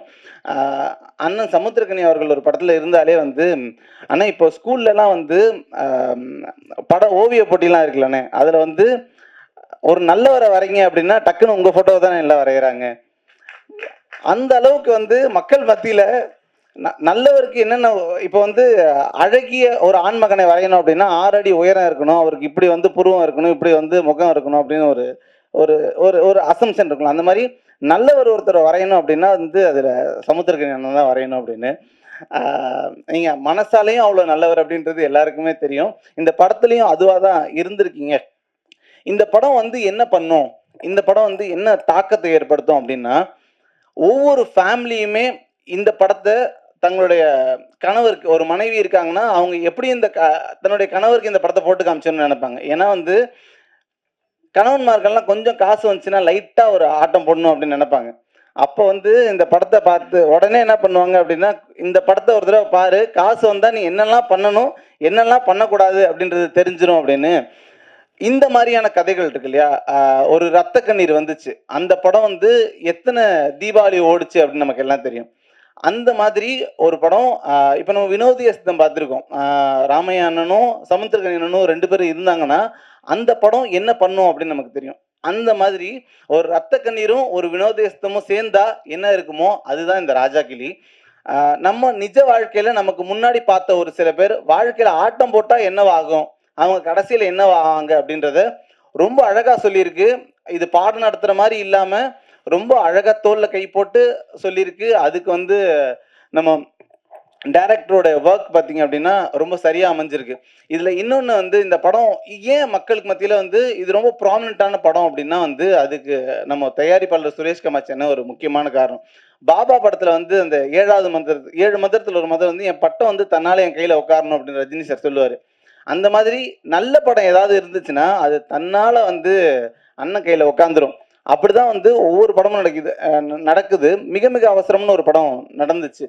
அந்த படம் சமூகத்துல வந்து என்ன மாதிரியான மாற்றங்களை ஏற்படுத்துச்சு அப்படின்னா, பெண் காவலர்கள் வந்து இதுக்கப்புறம் பந்தோபஸ்து பணியில ஈடுபட மாட்டாங்க அப்படின்னு கவர்மெண்ட் ஜியோ போடுறாங்க. ஒரு படம் ஜியோ போட்டு ஒரு பெரிய திருத்தத்தை உருவாக்குது. அதுக்கப்புறம் காவலர்களுக்குன்னு தனி காவல் கழிப்பறைகள் வந்து உருவாக்குச்சு, மொபைல் கழிப்பறைகள் உருவாச்சு. இப்படி ஒரு பெரிய தாக்கத்தை ஏற்படுத்திய ஒரு படம். அந்த படம் வந்து அண்ணனே இயக்குறாரு, தயாரிக்கிறாரு. இது வந்து அவரோட கைக்கு வந்துச்சு. மாநாடு படமும் அப்படிதான்.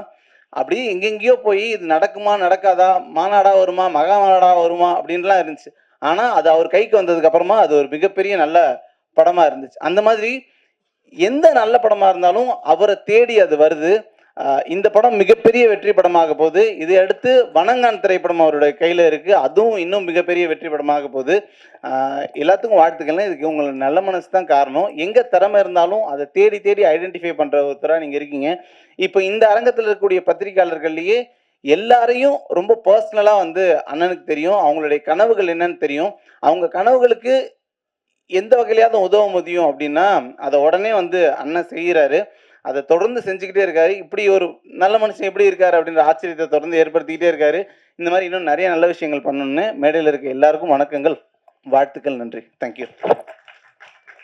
சொல்லும்போது எல்லாத்தையும் டார்லிங் டார்லிங் கூப்பிடுவாருன்னு சொல்லும்போது டக்குன்னு க்ளோஸ்அப் வச்சா ஐஸ்வர்யா என்ன இந்த விஷயத்த என்கிட்ட சொல்லவே இல்லையே அப்படிங்கிற மாதிரி பார்த்தாங்க. அப்புறம் நான் தான் சொன்னேன், இல்லைங்க அவர் எங்களை தான் கூப்பிட்டாரு, நீங்க பதட்டப்பட தேவையில்லை அப்படின்னு சொன்னதுக்கு அப்புறம் கொஞ்சம் ரிலாக்ஸ் ஆனாங்க. ஓகே, நான் சொல்லிட்டேன் தல.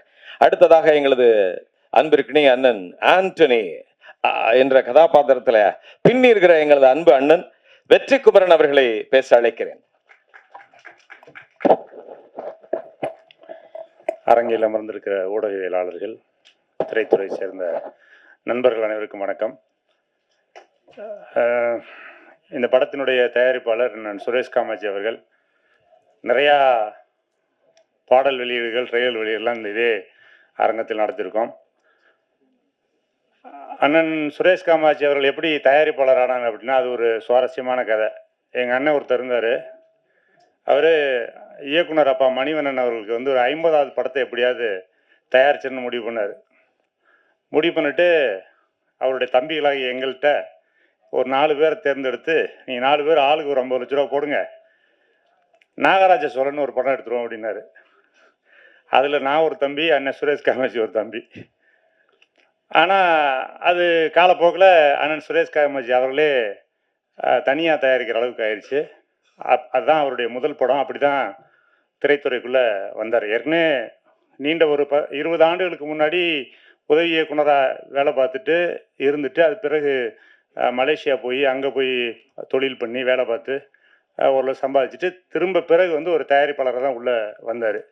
அப்படி ஆரம்பித்த பயணம் அவருடைய இப்போ பேசும்போதெல்லாம் சொன்னாங்க இல்லையா, அவருக்கு அப்படியே தம்பி கூட சொன்னார், ஒரு பட்டம் வந்து அப்படியே வந்து கையில் வந்து உட்காருது, நல்ல திரைப்படங்கள் அவர் கையில் வந்து உட்காரும் அப்படின்னு சொன்னார் இல்லையா. அதுக்கு காரணம் அவருடைய ரசிப்புத்தன்மை. மிகச்சிறப்பான ஒரு ரசிகர். எப்போவுமே வந்து ஒரு மிகச்சிறந்த ரசிகன் தான் மிகச்சிறந்த கலைஞனாக இருக்க முடியும், மிகச்சிறந்த தயாரிப்பாளர் இருக்க முடியும்.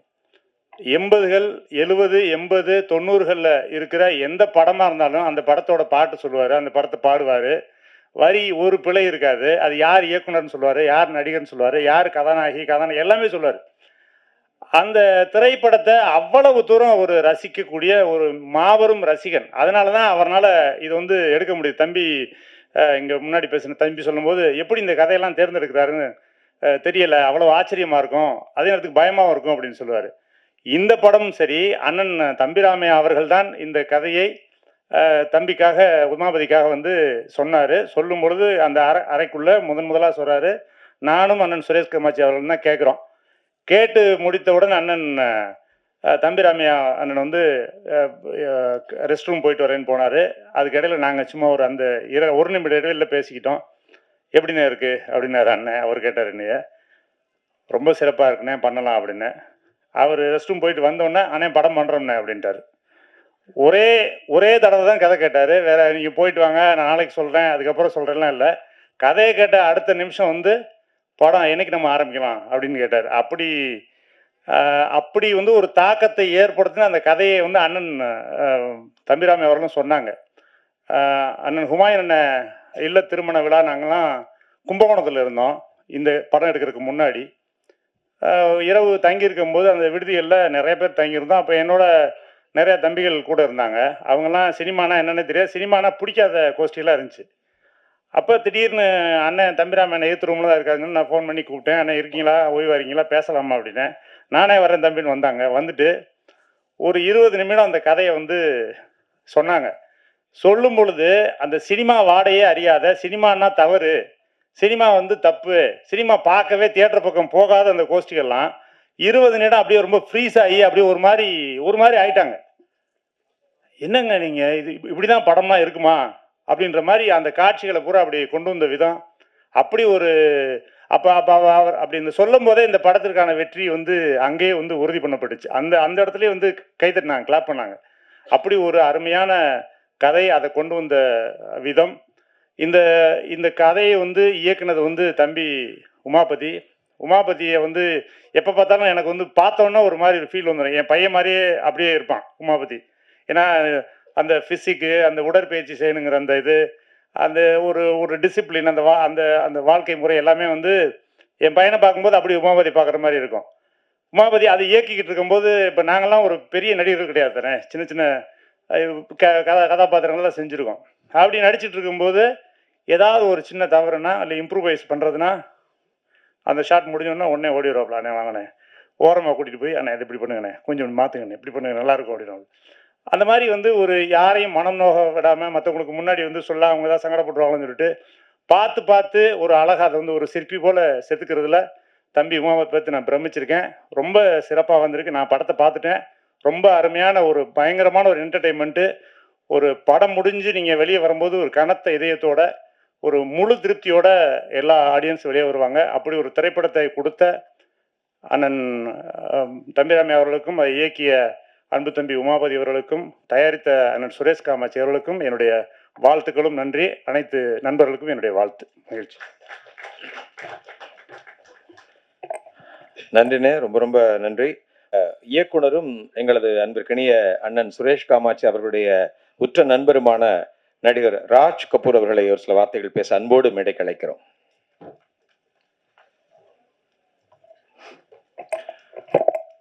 எல்லாருக்கும் வணக்கம். முதல்ல அர்ஜுன் சாருக்கு டாக்டர் பட்டம் கிடைச்சதுக்கு என்னுடைய வாழ்த்துக்களும் எங்கள் வி ப்ரொடக்ஷன் சார்பாக வாழ்த்துக்களை தெரிவிச்சுக்கிறோம். ரெண்டாவது தம்பி உமாபதி அவர்கள் அறிமுக டைரக்டர் ஆனதுக்கு என்னுடைய வாழ்த்துக்கள் தெரிவிக்கிறேன். நானும் இந்த படம் பார்த்தேங்க. ஃபஸ்ட்டு படம் பண்ண மாதிரியே தெரியல. அவ்வளோ கிளியர் கட்டாக எல்லாமே தெளிவாக ஷார்ட்ஸ் வைஸ் டிவிஷன்லாம் ரொம்ப பிரமாதமாக பண்ணியிருந்தார். அப்புறம் சமுத்திரக்கனியும் நம்ம தம்பி ராமாயண காம்போலாம் எப்பவுமே வெற்றி காம்போ தான். அது டெஃபரெண்ட்டாக இந்த படத்துலையும் நடக்கும். எங்கள் ப்ரொடியூசர் சுரேஷ் காமாட்சி அவர்கள் வந்து ஒரு அட்சய பாத்திரம் மாதிரி நல்ல கதைகளை தேர்ந்தெடுப்பார், நல்ல சிறந்த டைரக்டர்களை தேர்ந்தெடுப்பார். அவருக்கு இந்த படம் வந்து மாநாடு மாதிரி இன்னொரு வெற்றியை கொடுக்கும். இதில் நடித்த அத்துணை கலைஞர்களுக்கும் என்னுடைய வாழ்த்துக்கள். இந்த படம் வெற்றியோட வாழ்த்துக்கள். நன்றி. ரொம்ப நன்றி சார். இயக்குனரும் எங்களது சுரேஷ் காமாட்சி அண்ணனுடைய உற்ற நண்பருமான திரு அதியமான் அவர்களை அன்போடு மேடைக்கு அழைக்கிறோம் பேச.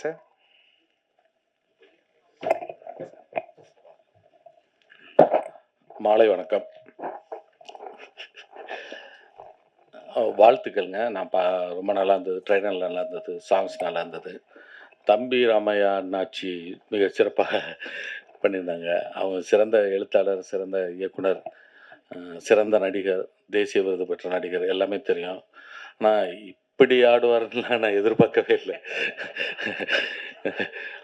மியூசிக் பண்ணியிருக்காரு, அது சிறப்பாக இருந்தது. அப்புறம் என் தம்பி சுரேஷ் காமாட்சிக்கு ஒரு சிறப்பு வாழ்த்துக்கள். நல்ல திரைப்படங்களை தேர்ந்தெடுத்து தயாரிக்கிறாரு. அவர் மேலும் மேலும் சிறந்த வெற்றி படங்களை கொடுக்கணும்னு நான் வாழ்த்துக்கிறேன். தொழில்நுட்ப கலைஞர் அனைவருக்கும் என்னுடைய வாழ்த்துக்கள், பாராட்டுக்கள்.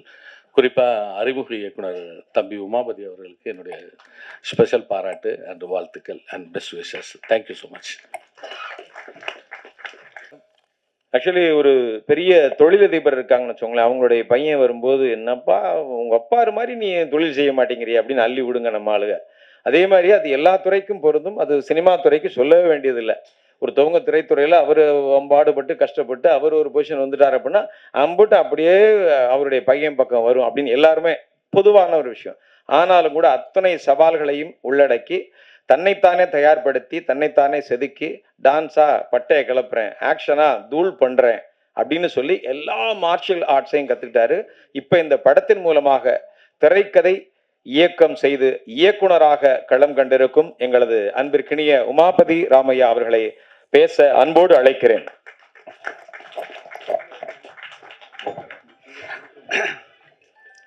அனைவருக்கும் வணக்கம். ராஜா கிளி இந்த மூவியும் இந்த க்ரூவையும் சப்போர்ட் பண்ண வந்த press, media brothers and sisters and online friends எல்லாருக்குமே ரொம்ப தேங்க்ஸ். ஏன்னா நீங்கள் தான் நாங்கள் என்ன தான் பண்ணாலுமே அடுத்த கட்டத்துக்கு கொண்டு போகிறது உங்களால் தான் முடியும். இந்த மூவியில் டைரக்டர்னு வந்தது ஒரு ஆக்சிடென்டான திங்கு. இப்போ எப்படி ஒரு கல்யாணத்துக்கு நான் தனிக்கான் தாங்க போட வந்தேன், அந்த மாதிரி தான் அந்த மூவியில் நான் வந்தது. என்னன்னா சுரேஷ் சார் வந்து டேலண்ட்டை பிக் பண்ணுற ரொம்ப நான் என்னன்னா இப்போ நான் அப்பாவோட சப்போர்ட் இருக்கு, நான் வரேன் ஓகே. பட் இப்போ பிரவீன் சொல்லலாம், முபாசிர் சொல்லலாம், அவங்க அந்த மாதிரி நிறைய பீப்புளை வந்து பிக் பண்ணுவார் சார். அவங்களுக்கு சான்ஸ் கொடுப்பாரு. இப்போது நம்மளால முடியாதுன்னு ஒரு இடம் இருக்கும் யாருக்குமே. ஏன்னா அப்பா அம்மா பெற்றுட்டாங்க, அவங்க நம்மளை பார்த்து தான் ஆகணும், புஷ் பண்ணி ஆகணும். பட் தேர்ட் பர்சனாக ஒருத்தவங்க வரும்போது புஷ் பண்ணும்போது நம்மளுக்கே நம்பிக்கை இருக்காது சம்டைம்ஸ். பட் அவங்க நம்ம மேலே நான் வச்சிருக்க நம்பிக்கைக்காக நம்ம ஓடுவோம்ல. ஸோ அந்த மாதிரி தான் நடந்தது. இது ஒரு பெரிய என்ன சொல்கிறது, இந்த ரைட்டிங் வைஸ் பெருசாக இருந்த கதை. இது ஒரு உலகம் நாங்களே கிரியேட் பண்ணி அதுக்குள்ளே எப்படி ஃபிட்டின் பண்ணலாம் ஆல் கேரக்டர்ஸ். ஸோ அந்த மாதிரி நடந்தது. ஸோ இது எல்லாத்துக்குமே பாசிபிள் வந்து சுரேஷ் சார் தான். அது எனக்கு ஒரு பர்த்டே டைமில் தான் அவரே ஷூட் ஸ்டார்ட் ஆயிடுச்சு, போயிட்டு இருக்கிற டைமில் தான் இந்த அனௌன்ஸ்மெண்ட் பண்ணாங்க. ஸோ நீ தான் டேரக்டர் அப்படின்னு சொல்லும் போது, ஏன்னா நான் பூஜை டைம்லனா ரொம்ப ஷையான பர்சனு, ரொம்ப பேசுறது கம்மியாக தான் பேசுவேன் இன் டேர்ம்ஸ் ஆஃப் இந்த மாதிரி திங்க்கு. பட் எனக்கு ஒரு கான்ஃபிடென்ட் கொடுத்து பூஸ்ட் பண்ணி சார் இந்த அளவுக்கு கொண்டு வந்திருக்கிறது நான் வாழ்க்கை ஃபுல்லாக அவருக்கு கடமைப்பட்டிருக்கேன். Thanks sir. நெக்ஸ்ட் இந்த மூவியில் நடித்த ஆர்டிஸ்ட் எல்லா ஆர்டிஸ்ட்டுமே ரொம்ப எஃபர்ட் போட்டிருக்காங்க. ஒவ்வொருத்தங்களுக்குமே ஒவ்வொரு பாடி லாங்குவேஜ் ஒரு அப்பா ஃபிட் பண்ணி கொடுத்துட்டாரு. அதனால அவங்கள ஈஸியாக எக்ஸ்ட்ராக்ட் பண்ண முடிஞ்சுது. ஸோ எல்லாமே கிட்டத்தட்ட 80% அப்பா பண்ணிட்டாரு.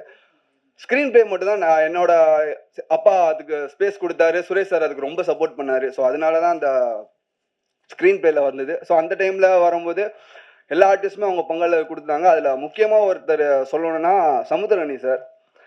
அது ஒரு க்யூட்டான ரிலேஷன்ஷிப் எங்களுக்குள்ளே இருக்கிறது. ஏன்னா எங்கள் அப்பா அவரை தம்பின்னு கூப்பிடுவாரு, நான் அவர் அண்ணன் கூப்பிடுவேன். இது என்ன மாதிரியான காம்பினேஷன் தெரியாது. பட் அதுக்கேற்ற மாதிரி அவர் இருப்பார். என்னன்னா அப்பா கிட்ட அவங்க செட் ஆஃப் பீப்புள் கிட்ட ரொம்ப ரெஸ்பெக்டடான பர்சன். அவர் ரொம்ப வேல்யூ பண்ணுவாங்க. எங்களை மாதிரி பசங்க கிட்ட வரணும் செம்ம ஜாலி. அது எப்படி ஸ்பிளிட் ஆகுறாரு, இப்போ இங்கே இருக்கிறதுன்னு ஆந்திராவில் இருக்கார்ல, அந்த மாதிரி ஒரு க்யூட்டான ஒரு ரிலேஷன்ஷிப். நான் இந்த ப்ரொஃபஷ்னலாக மட்டும் இல்லை, எனக்கு பர்சனலாகவுமே அவர் ரொம்ப ரொம்ப ரொம்ப பிடிக்கும். ரொம்ப சப்போர்ட் பண்ணுவார். என்னோட மேரேஜ் முத கொண்டு ஒரு அண்ணன் மாதிரி இருந்து ஃபுல்லாக எல்லா ஃபங்க்ஷன்ஸுக்குமே இருந்தார். அவரோட பிஸி ஸ்கெடியூல் உங்களுக்கு தெரியும், அவர் எவ்வளோ பிஸி. இன்னைக்கு முத கொண்டு இப்போ ஏதோ ஒரு ஊர்லேருந்து தான் சார் வந்திருக்காரு. ஒன்று ஒன்லி எங்களை சப்போர்ட் பண்ணுறதுக்கு, என்னைய பர்சனலாக சப்போர்ட் பண்ணுறதுக்கு. அவருக்கு இந்த ஜென்மில் எந்த ஜென்மமாக இருந்தாலும் நான் அவருக்கு ரொம்ப கடமைப்பட்டிருக்கிறேன். So thank you sir. அண்ட் ஒரு சீன் வந்து கிளைமேக்ஸில் வந்து எடுத்துட்டோம். கேமராமேன் கோபி சார், அவரும் கொஞ்சம் லெஜெண்டு. அப்பா இங்கே இருக்கிறாங்க, பெர்ஃபார்ம் பண்ணிட்டாங்க, ஸ்டேஜிங்காக எல்லாமே பண்ணிட்டாங்கன்னா எமோஷன் சீனு சிங்கிள் டேக்கில் போகலான்னு சொல்லிட்டு ஒரு பெரிய ஸ்ட்ரெச்சில் போயிடுச்சு. வரும்போது மண்டே செஞ்சிட்டு இருக்கேன். பார்த்தாரு, என்னடா அப்படின்னு கேட்டார். சார் அப்படின்னு சொன்னேன். என்ன இல்லை எல்லாமே கரெக்டு, ஸ்லிப் மட்டும் ஒரு மாதிரி இருந்தது, இன்னொரு போகணுமா? இல்லை சார் போகலாம், பட் எமோஷனல் சீன் எல்லாருமே உடச்சிட்டாங்க, இருக்குட்டி இப்போ பாரு, வா வா வா அப்படின்னு சொல்லிட்டு ஒரு புது இயக்குனர் தயங்குற விஷயத்த கூட வந்து எங்கள் அப்பா அந்த இடத்துல இருந்தாலுமே நம்ம சில இதை கேட்க முடியாது, ஏன்னா எல்லா ஆர்டிஸ்டோட கம்ஃபர்ட் பார்க்கணும். அவர் எல்லாமே பண்ணும்போது டப்பிங்கில் பார்க்கும்போது அவர் மேய்க்கிறாரு. என்னன்னா அந்த சீக்வன்ஸில் அவருக்கு சின்ன போர்ஷன் தான், like in terms of expression. But இன்னொன்று ஒரு ஆர்டிஸ்டையுமே அவர் ஃபோக்கஸ் பண்ணி லைக் அப்ரிசியேஷன் தானே வாழ்க்கை, எல்லாருக்குமே அப்ரிசியேஷன் இருந்தால் நம்மளுக்கு ஒரு எனர்ஜி மாதிரி கிடைக்கும். அது அவர் பண்ணிட்டு இருக்கிறாரு. ஏன்னா நான் சில மூவிஸ் நடிச்சிருக்கேன், அந்த மூவிஸில் சில ஆர்டிஸ்ட் நான் அனுப்பிட்டு வந்தேன், அவங்க செல்ஃபிஷாக இருப்பாங்க, அது தப்பு கிடையாது, ஏன்னா அவங்க நடிக்க பேர் எடுக்கிறது தானே வராங்க. பட் இவங்க மற்றவங்கள என்கரேஜ் பண்ணுறதுல கனி சார் அடிச்சுக்க யாருமே இல்லை. அண்ட் ரொம்ப thanks Ghani sir, love you sir. And டெக்னிக்கலாக இந்த மூவி பார்த்தீங்கன்னா விஷுவலாக சப்போர்ட் பண்ணது வந்து கோபி சார் ஃபஸ்ட்டு ஒரு பேட்டர்னில் இருந்தாங்கன்னா, அப்பாவோட பேட்டர்ன் 50% இருக்கட்டும், நம்மளோட பேட்டர்ன் ஒரு 50% இருக்கட்டும், ஒரு ஃபியூஷனாக ஒரு எக்ஸ்பெரிமெண்ட் பண்ணோம். அதுக்கு சப்போர்ட் பண்ணது கோபி சார், அப்பா. அண்ட் தென் நெக்ஸ்ட் இது வந்து நான் கேதர் சொல்லிட்டு இருந்தோம். ஸோ அந்த கேதர், கோபி சார் அண்ட் வைரபாலன் அண்ணா ஹார்ட். அண்ட் காஸ்டியூம் வந்து நவதேவின்னு சொல்லிட்டு எங்கள் வீட்டின் கடைக்குட்டின்னு நாங்கள் சொல்லுவோம், ராம்பராஜ்குமார் சாரோட டாட்டர். இப்போ நிறைய மூவிஸ் சூப்பராக பண்ணிக்கிட்டு இருக்காங்க, அது ரொம்ப சந்தோஷமாக இருக்குது. அவங்களும் சின்ன சின்ன டீட்டெயிலிங் எங்களுக்காக மெனக்கட்டது, ரொம்ப தேங்க்ஸ் எல்லாருக்கும். அண்ட் சவுண்ட் டிசைன் எனக்கு வந்து மோர் ஆஃப் டைலாக்காக நரேட் பண்ணுறதோட மியூசிக்கலாக நரேட் பண்ணுறது எனக்கு அது ஒரு சின்ன வயசுலேருந்து ஒரு ஆசை, ஏன்னா கான்டெம்பரரி டான்ஸ்னால் ஆடினதுனால. ஸோ அதுக்கு சப்போர்ட் பண்ண அப்பா சாங் போட்டு கொடுத்துட்டாரு. பட் ப்ரோக்ராமிங் அசம்பிள் பண்ணது பெரிய பக்கபலமாக இருந்தது சாய் தினேஷனா. சின்ன சின்ன விஷயமா கொண்டு, ஆனால் இது வேணும்னா டே அண்ட் நைட் எதுவுமே பார்க்க மாட்டார், நம்ம எது கேட்டாலுமே பண்ணி கொடுக்குற அந்த மாதிரி ஒரு ஆக்சஸ் இருந்தது. இதை வந்து ஆடியோகிராஃபி பண்ணி கொடுத்தது தபாஸ் நாயக் சார். அவருமே சீனியர் டெக்னீஷியன், ரொம்ப நாளாக இருக்கிறாங்க, அவங்க எக்ஸ்பீரியன்ஸ் தான் என்ன ஏஜ் அந்த மாதிரி இருக்கும். பட் அவருமே வா வா பண்ணலாம்னு சொல்லும் போது அவர் மோட்டிவேட் பண்ணிட்டு இருக்காங்க. ஒரு சின்ன பையனை வந்து மோட்டிவேட் பண்ணுறது ரொம்ப பெரிய விஷயம், அது அவங்க பண்ணிட்டு இருந்தாங்க. அண்ட் என்னோட டைரக்ஷன் டீம் நவகாந்த், அகைன் ராமராஜ்குமார் சாரோட சன், என் பிரதர் மாதிரி. அவர் நானும் ஈஸியாக எங்களுக்கு வேவ் லென்த் பார்த்தாலே நாங்கள் அண்டர்ஸ்டாண்ட் பண்ணிப்போம். அதுக்கப்புறம் அப்பாவோட கோர் டீமான சங்கர் அண்ணா, சண்முகம் சுந்தரம் எங்கள் மாமா, அண்ட் அலெக்ஸ் அண்ட் சிவா, அவங்களுக்கும் ரொம்ப நன்றி இந்த இடத்துல. அண்ட் மேனேஜிங் டீமான Subbu sir, Jagan sir, Alex, Malik, and all rounder Praveen சொல்லலாம், ஒரு ஆர்டிஸ்டாகவும் கலக்கிட்டு இருக்காரு. ஏன்னா போஸ்ட் ப்ரொடக்ஷனாக அவர் தான் எங்களுக்கு கொஞ்சம் ஹெல்ப் பண்ணிட்டு இருந்தார். ஸோ அவருக்குமே ரொம்ப நன்றி. அண்ட் ஃபைனலி ப்ரொஃபஷனலாக சொன்னா சார், தம்பிராமையா சார், அப்பா, பர்சனலாக அப்பா. பட் ஒர்க் வைஸில் அவர் எப்பயுமே ஒரு ஃபயர், நான் பார்த்ததில்ல. இந்த மூவியில் டிஃப்ரெண்ட்டான ஒரு பர்சனை நீங்கள் பார்ப்பீங்க. என்னென்னா சாங்கு ஒரு கெட்டது சொன்னால் தான் நல்லது சொல்லும் போது நல்லா இருக்கும். சில பேருக்கு அதில் பிடிச்சிருக்கும், சில பேருக்கு என்ன பையன் இப்படி அப்பா வச்சு பண்ணுறான்னு சொல்லிட்டு. எல்லாருக்கும் அப்பா ஒரு ஹீரோன்னு சொல்லுவாங்கல்ல, நம்ம அப்பாவே ஹீரோ பண்ணும்போது கொஞ்சம் கொஞ்சம் பண்ண ஆசைப்படுவோம்ல. ஸோ அந்த மாதிரியான திங் தான் அந்த விஷயங்கள். பட் அது உண்மையாகவே ரொம்ப ஹார்ட் ஒர்க் போட்டிருந்தாரு. ஏன்னா சாண்டி மாஸ்டர் தான் அந்த சாங், அந்த சின்ன முள்ளு சாங் பண்ணிட்டு இருந்தாரு. நாங்கள் ஒஸ்தியில் வந்து சிம்பு சார் ஒரு ஸ்டெப் போட்டிருப்பாரு, அதுதான் ட்ரை பண்ணலாம் அப்படின்னு சொல்லி பண்ணால் அவர் இப்படி பண்ணிட்டு இருக்கிறாரு. அவர் வந்து சாண்டி மாஸ்டர் என்னடா வெட்டிக்கிளி பறகுது. ஸோ இந்த மாதிரி அவர் எதுக்குமே சலிக்காமல் டே நைட் ஷூட் போனாலுமே அந்த பையன் போங்கடா பண்ண முடியாதுன்னு சொல்லலாம், பட் இல்லை சரி பண்ணுறோம். சம் ஸ்டெப்ஸ்னா பார்த்தீங்கன்னா கொஞ்சம் ஸ்ப்ளிட்னா பண்ணியிருப்பாரு, ஆயில் ஊற்றி விட்டோம், அப்பா தான். பட் என்ன பண்ணுறது, ப்ரொஃபஷனலுக்கு துரோகம் பண்ணக்கூடாதுன்னு ஆயில் ஊற்றி விட்டா அவர் காலை விரிச்சதே, என்னடா ஆயில் ஊற்றிட்டு காலை விரிக்கணுமா அப்படின்னு சொன்னார். இல்லைப்பா பண்ணுங்க அப்படின்னு சொல்லி சும்மா ட்ரை பண்ணா பிடிச்சி பண்ணார். நெக்ஸ்ட் டைம்ல அவர் ஆயில் எங்க ஆயில் கம் அப்படின்னு சொல்லிட்டு அவர் இப்படி பண்ணிட்டு இருக்காரு. ஸோ ஈஸி, நம்மளுக்கு தெரியும் ரிஸ்க் இல்லாதது தான் நம்ம சொல்லுவோம்னு சொல்லிட்டு அதுக்கு ரொம்ப பக்கபலமாக இருந்தார். அப்புறம் அந்த ஆண்டவனே சாங் பார்த்துருப்பீங்க, அது ஒரு என்ன சொல்றது, அது ஒரு நீங்க மூவில பார்க்கும்போது அது தெரியும், அதோட பெயின் எல்லாருமே கடந்து வந்திருப்போம்ல. அது end of the day family தான் நம்மளுக்கு. ஃபேமிலியில் ஏதாச்சும் ஒருத்தவங்க தப்பு பண்ணாங்கன்னா தப்பு தானே, திமிரு கிடையாதுல்ல. ரெகுலராக பண்ணால் திமிரு, ஒரு தப்பு பண்ணும்போது நம்ம பேசி சால்வ் பண்ணிட்டா அது எல்லாமே சால்வ் தானே. அதனால ஸோ அந்த மாதிரியான ஒரு கோர் கதையை தான் நாங்கள் எடுத்திருக்கோம். அது ஒரு ப்ரெசென்ட் பண்ணியிருக்கிறோம் with support of Suresh sir, one and only. அவர் எப்பயுமே எதுக்குமே இது இல்லை, இது வேணுமா ஓகே, அது வேணுமா அது ஓகே. ஸோ எல்லாமே ப்ரொவைட் பண்ணி சப்போர்ட் பண்ணிங்க சார். அண்ட் அப்பா, ஐ லவ் யூ பா. அண்ட் அர்ஜுன் சார், சர்வைவர்னு ஒரு ஷோ போனேன், ஐஷா அவங்க சொல்லுவாங்க, இது என்ன சுயம்பரம் போன மாதிரியே ஒரு ஷோ, என்ன இவங்களுக்காகவே ஒரு ஸ்கெட்ச் பண்ண மாதிரி இருக்கும். பட் என்னன்னா இனிஷியலாக எல்லாருமே ப்ரெஸ்ஸில் வந்து என்ன அவங்க 2 வருஷம் லவ் 3 வருஷம் லவ் அப்படின்னா இல்லை, அது ஒரு ஸ்லோவாக தான் கிராஜுவலாக தான் ஆச்சு. ஸோ அது இந்த இடத்துல பதிவு பண்ண விரும்புகிறேன். அப்புறம் சின்ன வயசில் எல்லாரும் கேட்பாங்க, என்ன நீ ஆகணும், டாக்டர் ஆகணும், இன்ஜினியர் ஆகணும்னு. என்னை இப்போ இந்த வயசுல கேட்டாங்கன்னா எங்கள் அம்மா மாதிரி ஆகணும்னு நான் சொல்லுவேன். ஏன்னா அம்மா என்ன சொல்கிறது, ரொம்ப கிவிங்கு, இது வரையும் எல்லாத்துக்கும் சப்போர்ட் பண்ணுறாங்க. எதுக்குமே இது வரையும் மூஞ்சி சொல்லிச்சது எனக்கு மட்டும் இல்லை, எல்லாருமே எங்கள் வீட்டுக்கு வர அப்பாவோட அசிஸ்டன்ட் டேரக்டர்ஸ் முன்னாடி அந்த என்ன சொல்கிறது 20 இயர்ஸ் பேக் இருக்கிறவங்க வந்து சொல்லுவாங்க, அம்மா கையால் ஒரு டீ கொடுத்தாங்கப்பா, நாங்கள் யாருன்னே தெரியாதுப்பா ஆனாலும் கொடுத்தாங்கப்பா. ஸோ எல்லாருமே ஈக்குவலாக ட்ரீட் பண்ணுவாங்க. ஸோ அது எனக்கு ரொம்ப பிடிக்கும். ஸோ அம்மா ஐ லவ் யூ. அண்ட் என்னோட ஃபேமிலி, அக்கா, மாமா, அவங்க எல்லாருக்குமே தேங்க்யூ. அண்ட் என்னோட லாஸ்ட் பட் நாட் லீஸ்ட் சொல்லுவாங்கள்ல, என்னோட லக்கி சாம் ஐஷோ அவங்க வந்திருக்காங்க. முன்னாடி வந்து உட்காந்துட்டு இருந்தேன், என்ன பேச போறேன்னு கிண்டல் பண்ணிட்டு இருந்தாங்க. பட் பேசி தான் ஆகணும், டேரக்டராக வந்துட்டோம். ஹீரோனா கொஞ்சம் ஒழிச்சிட்டு இருப்பேன், இதில் நம்ம சொல்லணும்னு. ஸோ படம் கூடிய விரைவில் வரும். ஸோ சப்போர்ட் பண்ணுங்க. கண்டிப்பாக ஒரு நல்ல படத்தை கொடுத்துருக்கோம் நான் நம்புகிறோம். ஒரு கண்டிப்பாக ஒரு மெசேஜ் இருக்கும். மெசேஜ் இன் சென்ஸ் நம்ம பை ஹார்ட் எடுத்துகிட்டு போகிற மாதிரியான ஒரு மெசேஜ் இருக்கும். And thanks, please support us. Thank you. ஏங்க ஒரு எல்லாத்துக்கும் ஐ லவ் யூன்னு சொல்லிவிட்டு முக்கியமா சொல்ல வேண்டியவங்களுக்கு சொல்லாம இருந்தா என்னங்க அர்த்தம்? ஒரு பதட்டமா இருக்குமா இல்லையா? டக்கு நாளைக்கு யூடியூப்ல அதான் கண்டென்ட் வரும், டக்குன்னு ஒரு தடவை சொல்லிருங்க, ஆயிஷ் ஆயிஷ் எப்ப கல்யாணம் முடிஞ்சதுக்கப்புறம் இனிமே தனியா வேண்டி கிடக்க. சரி, ஓகேண்ணே ஓகேண்ணே, ஏன்டா அப்படி படுத்துற அப்படி. ஓகேண்ணே. அடுத்ததா வந்து ரொம்ப ரொம்ப உமாபதி ராமையா. ஏன்னா படத்துல பார்த்தோம் அப்படின்னா ரொம்ப அழகா அவர் சொன்ன மாதிரி அப்பா ஒரு டேக்கு அண்ணன் நல்லா பண்ணியிருப்பாரு. தம்பி ஓகே தானடா பண்ணுவார். அப்படியே யோசிச்சுட்டு இருந்து, இல்லைப்பா இன்னொன்று போயிடலாம் அப்படின்னு. ஓகே இல்லையா இன்னொன்னா? ஆமாம் இன்னொன்று போயிடலாம். அது ஃபீல் பண்ணால் அவர் அது வேணும் அப்படிங்கிறத கேட்டு சொல்லுவார். அப்பாவும் என்னென்னா அங்கே நமக்குள்ள பையன் கணக்கு கிடையாது, டேரக்டர் சொல்லுவார் ஓகே போயிடலாம், எடுப்பாங்க வாங்க வாங்கப்பா அப்படின்னு சொல்லிட்டு எங்கள் அண்ணன் கலகிடுவார்.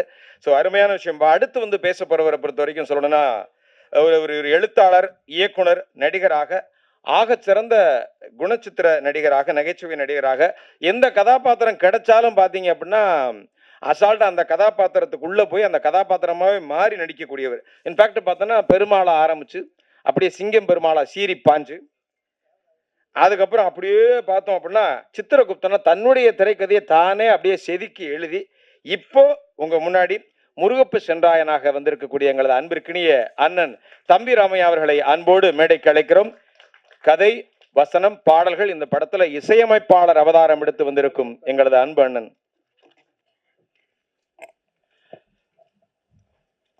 அதிகபட்சம் 9, 5, 9, 10 முயற்சி எடுக்கிறோம், அதுக்குள்ளே கிளம்பிடலாம். ஆமாம். 81 வயதில் தனது வாழ்க்கையை முடித்துவிட்டு காலமும் கடவுளும் கைகோர்த்து அழைத்து சென்ற மரியாதைக்குரிய டெல்லி கணேஷ் சார் அவர்கள் நினைவாக நம்ம எல்லாரும் ஒரு நிமிஷம் எழுந்திரிச்சிங்கன்னு ஆசைப்பட்றேன்.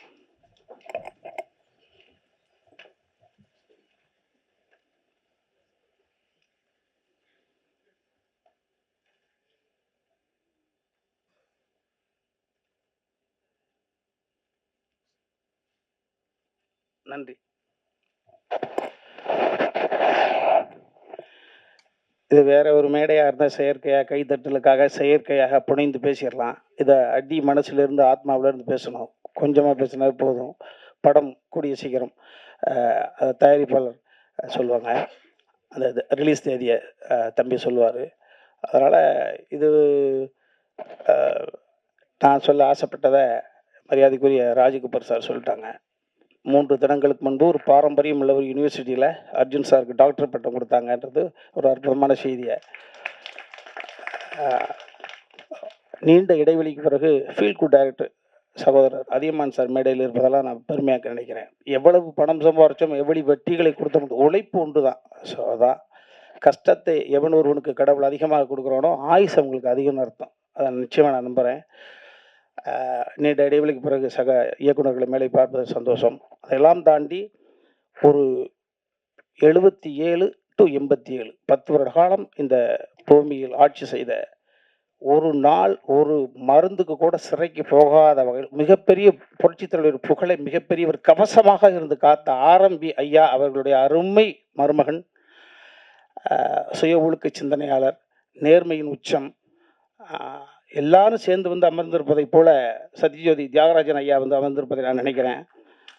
இங்கே எம்ஜிஆரும் நீங்களே, ஆர்.எம். வீரப்பன் ஐயாவும் நீங்களே, எல்லோரும் நீங்களே. மகிழ்ச்சி ஐயா. எனது மகன் உமாபதி இயக்குனராக பரிமளிக்கக்கூடிய இந்த விழாவிலே நீங்கள் வந்து அமர்ந்திருப்பது, இவ்வளவு நேரம் அமர்ந்திருப்பது, நான் கூட நினச்சேன் பேசிட்டு கூட நம்பிடலாம்னு.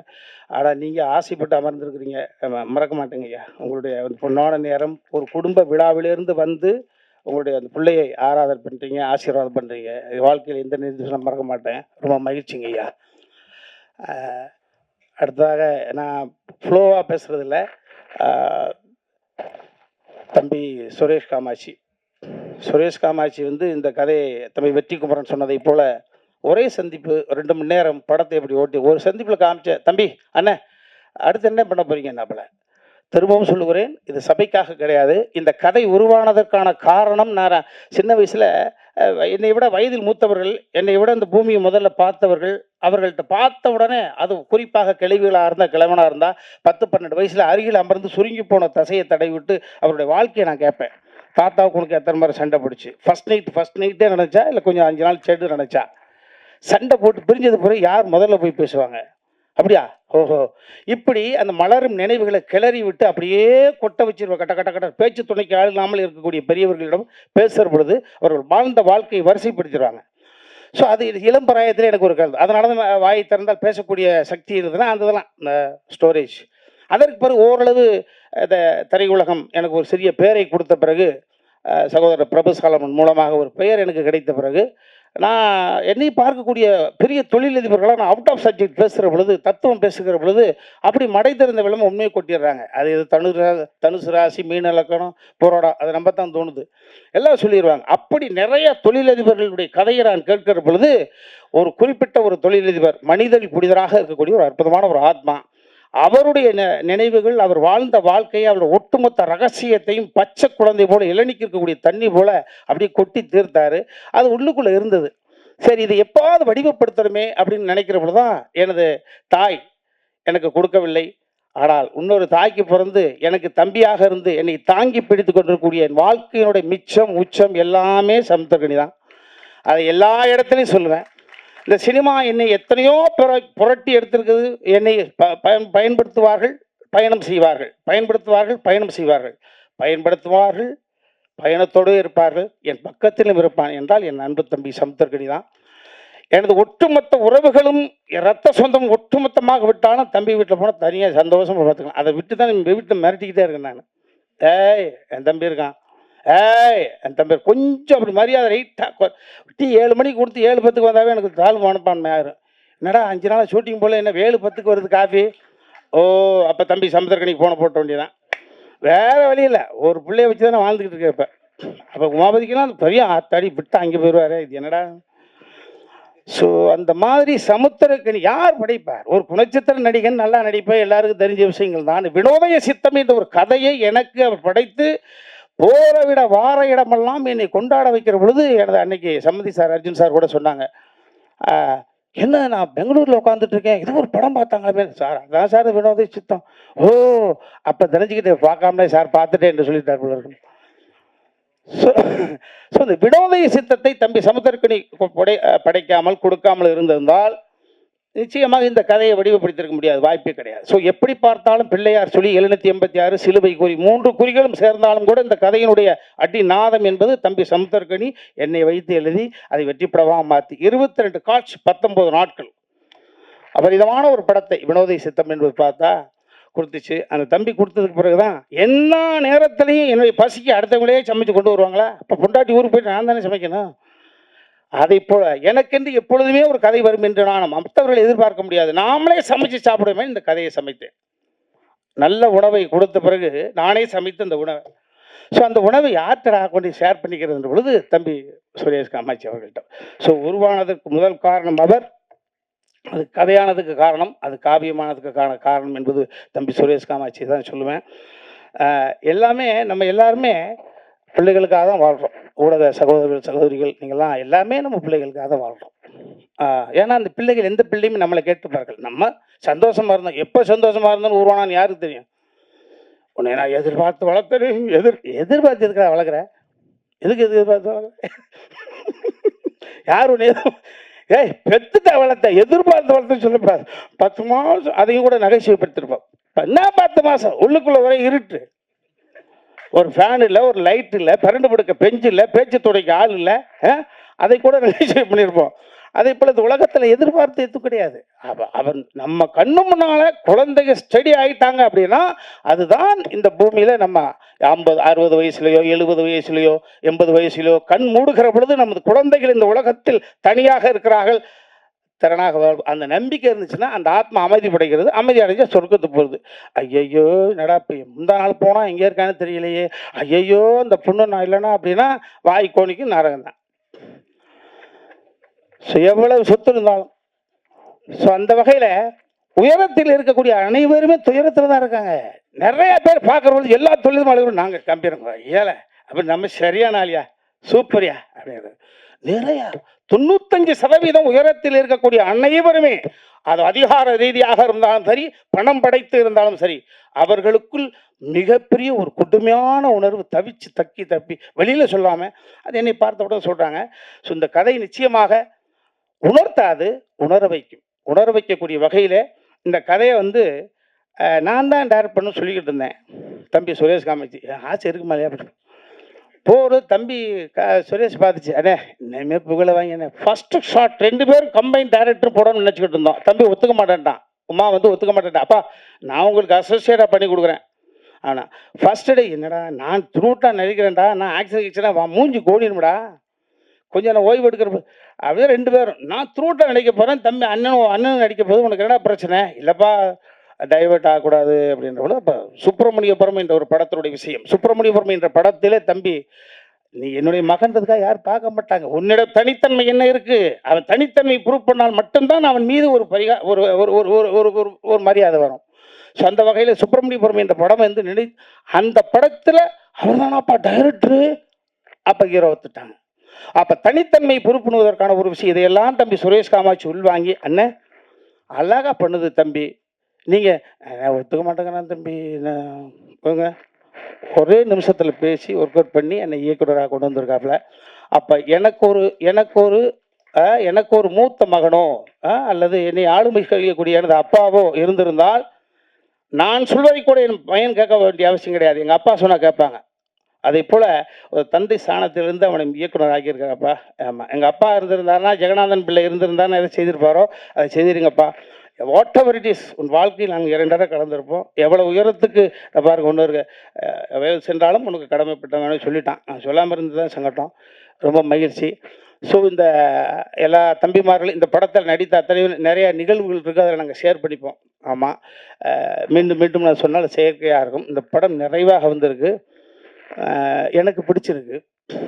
ஆமாம், அது எனக்கு பிடிச்சிருக்குன்ற காரணத்தினால தான் இவ்வளோ நேரம் சிரித்தேன் பாருங்க, முகம் நல்லா இருக்குது. என் மனைவி வந்திருக்காங்க.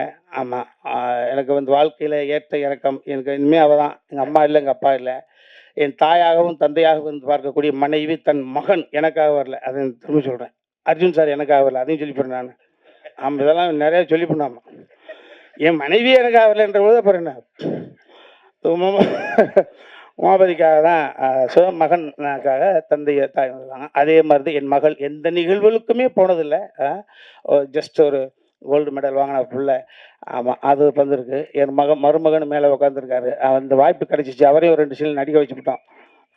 போட்டு லாக் பண்ணி வச்சிடணுமா இல்லையா? ஆமாம் ஆமாம். அதே மாதிரி எங்களுடைய இன்னொரு மகள் எங்கள் குடும்பத்துக்கு வந்த ஐஸ்வர்யம், பெரிய பெரிய கொடை, காலம் எங்களுக்கு கொடுத்த கொடை.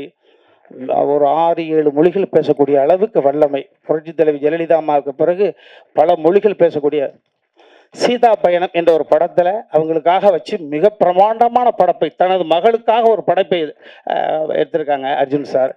ஆமாம், அவருடைய உடன்பிறந்த தங்கை அஞ்சனா பாப்பா வந்திருக்காங்க. இது ஒரு அற்புதமான குடும்ப விழா. அதை இன்னி பல வருடங்களாக பார்த்துருக்குறீங்க. எனது அன்பு தம்பி சமுத்திருக்கிறீங்க. 5:30 மணி ஃப்ளைட் பிடிச்சி ஃபுல்லாக ஓடி வந்து உட்காந்துட்டுருக்கு. ரொம்ப மேலே சொல்ல மாதிரி எல்லோருமே நல்லவர்கள் மாதிரி, நல்லவர்களெல்லாம் சேர்ந்து ஒரு காரியத்தை செய்கிறோம், அது நல்லதாகவே நடக்கும். அந்த நல்லதை உங்களிடம் மட்டும்தான் நாங்கள் செய்வோம். எனக்கு இனிமேல் ஒன்றும் பிரச்சனை கிடையாது. கனவுகள் நிறையாக இருக்கிறது. இந்த அவையில் அமைந்திருக்கக்கூடியவர்களுடைய துயரத்தில் ஷேர் பண்ணிக்கின்ற நிறைய நாள் கனவு. இப்போ தான் மகனுக்கு கல்யாணம் ஆகிருக்கு. நான் வல்லமை கொண்டவனாக எனக்கு இருக்கிற பொழுது நிச்சயமாக அதை உங்களோட நான் ஷேர் பண்ணிப்பேன். ஏன்னா உலகம் இவ்வளோதான், எவனுக்கு எப்போ எதுன்னே தெரியாது. இந்த படம் நிச்சயமாக இந்த ராஜா கிளி கூண்டுக்குள்ளே இருந்துச்சு, இப்போ ஒரு அற்புதமான தருணத்தில் கூண்டு விட்டு வெளியில் வந்து பறக்குது. மறுபடி எங்கள் ஐயா சொன்ன மாதிரி தான், தங்க கிளியாக பவனி வர எல்லாம் உள்ள இறைவனை பிரார்த்தனை பண்ணிக்கிறேன். யாரையாவது விட்டுருந்தால் நிறைய மேடைகள் இருக்கு, அங்கே பேச போகிறோம், சேனல்ல விடாது. அதனால் யாராவது விட்டுருந்தா பண்ணிக்கப்போ ஃபோன் போட்டு அழுகாதீங்களா, மகிழ்ச்சி. அப்புறம் என்னையும் ஒரு நாயகனாக ஒத்துக்கிட்டு இந்த பாடல்களுக்கு நடிப்பதற்கு ஒத்துக்கிட்டு அந்த பொண்ணுங்களாம் எவருக்கா? ஐயையோ இல்லை, சினிமா அப்படி இல்லை. இப்போ அதில் அனுபவம் தான், அந்த அனுபவங்கள் வந்து உள்வாங்கிக்கிறது. பெர்ஃபார்ம் என் மேலே எனக்கு நம்பிக்கை இருக்கா? நான் எப்படி ஒரு அரவிந்த் சாமி சாருக்கு எனக்கு என்ன பெரிய ஒரு 45 வயசா வித்தியாசம். என் மீது கொண்ட நம்பிக்கை அவருக்கு தந்தையாக நடித்தேன். அதே போல் எனக்கு அற்புதமான சகோதரி சொன்னாங்க ப்ரெஸ்ஸில், ராஜா இங்கே கிளிகள் எங்கே, ராஜா இங்கே கிளிகள் இங்கே. இன்னும் 2 கிளி இருக்குது, அந்த 2 கிளி வரல. ஆமாம் ஆமாம், அந்த கிளிக்கு ரெக்கம் முளைச்சு கொஞ்சம் பறந்தாங்க தெரியுது. ஸோ எல்லாம் இறைவனுக்கு நன்றி. உங்கள் அனைவருக்கும் 9 மணி வரைக்கும் இருக்கிறீங்க. ஐயா நெல்லை சுந்தரராஜன் சார் ரொம்ப மகிழ்ச்சி. எல்லாருக்கும் நன்றி, எல்லாருக்கும் நன்றி. நன்றிண்ணே.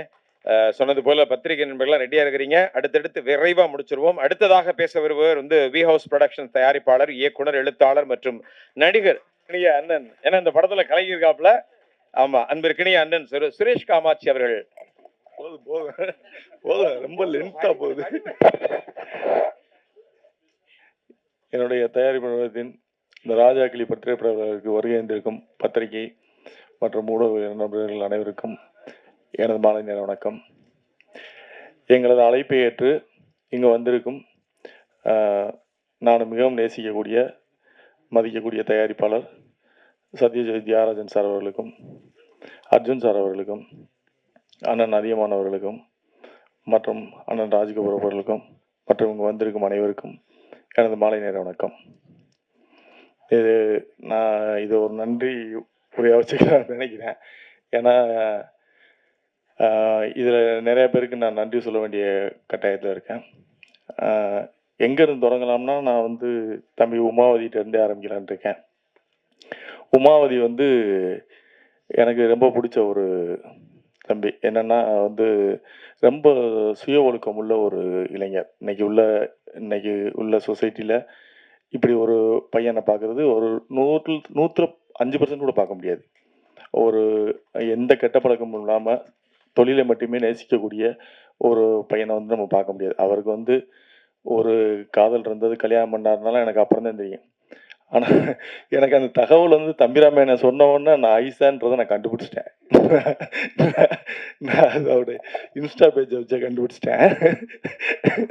அது பட் ஆனால் எனக்கு உமாவதியை வந்து ரொம்ப பிடிச்சேன். இந்த கதை வந்து ஆரம்பத்தில் தம்பிராமையனை சொல்லிட்டு ஒரு ஷெட்யூல் வந்து ஷூட்டிங் கிளம்பி போனாங்க. ஒரு டீம் கோபி சாரும் 2 பேரும் போனாங்க. அதில் நான் மானிட்டர் பண்ணதில் வந்து ஃபுல்லாக அந்த ஸ்கிரிப்டுக்காக ரிசர்ச் பண்ணது பூரா உமாவதியாக ரிசர்ச் பண்ணாப்புல. பேக்கெண்டில் ஃபுல்லாக ஒர்க் பண்ணி அந்த சீனுக்கு என்ன தேவை, அதோட டீட்டெயிலிங் எப்படி பண்ணலாம், எப்படி ஷார்ட் வைக்கலாம், ஒரு ரூம்னா எப்படி இருக்கணும் அப்படின்றதெல்லாம் வந்து ரொம்ப ரிசர்ச் பண்ணி நிறைய படங்களை பார்த்து ரெஃபரன்ஸ் எடுத்து பண்ணியிருந்தாப்புல. நான் அப்புறம் தான் ஒரு நாள் தம்பிராமன் ஆஃபீஸ் கூப்பிட்டு, நீங்கள் என்ன டைரக்ட் பண்ணுறீங்க, கொஞ்சம் இருங்க, நடிக்கிறீங்க, பாட்டு எழுதிட்டீங்க, மியூசிக் பண்ணிட்டீங்க, தம்பி டைரக்ட் பண்ணலாமே அப்படின்னு. அவர் அதை தப்பாக எடுத்துக்கல. பொதுவாக ஒரு இயக்குனர் வந்தாங்கன்னா, நான் இயக்குனர் வரும்போது நீங்கள் எப்படி நீங்கள் சொல்லுவீங்க அப்படிலாம் இல்லாமல் ரொம்ப பாசிட்டிவாக வந்து, தம்பி அவன் பண்ண மாட்டேன்றான், இல்லை நான் பேசுகிறேனே அப்படின்னு சொல்லிட்டு அப்புறம் உமாவதி கூப்பிட்டு, தம்பி நீ நம்ம மேலே நமக்கு நம்பிக்கை இருக்குது. ஆனால் உமாவதியோட இந்த படம் வந்து உமாவதியோட உச்சம் நான் சொல்ல மாட்டேன். நான் இது ஒரு படம் உமாவதி பண்ணியிருக்க படம்.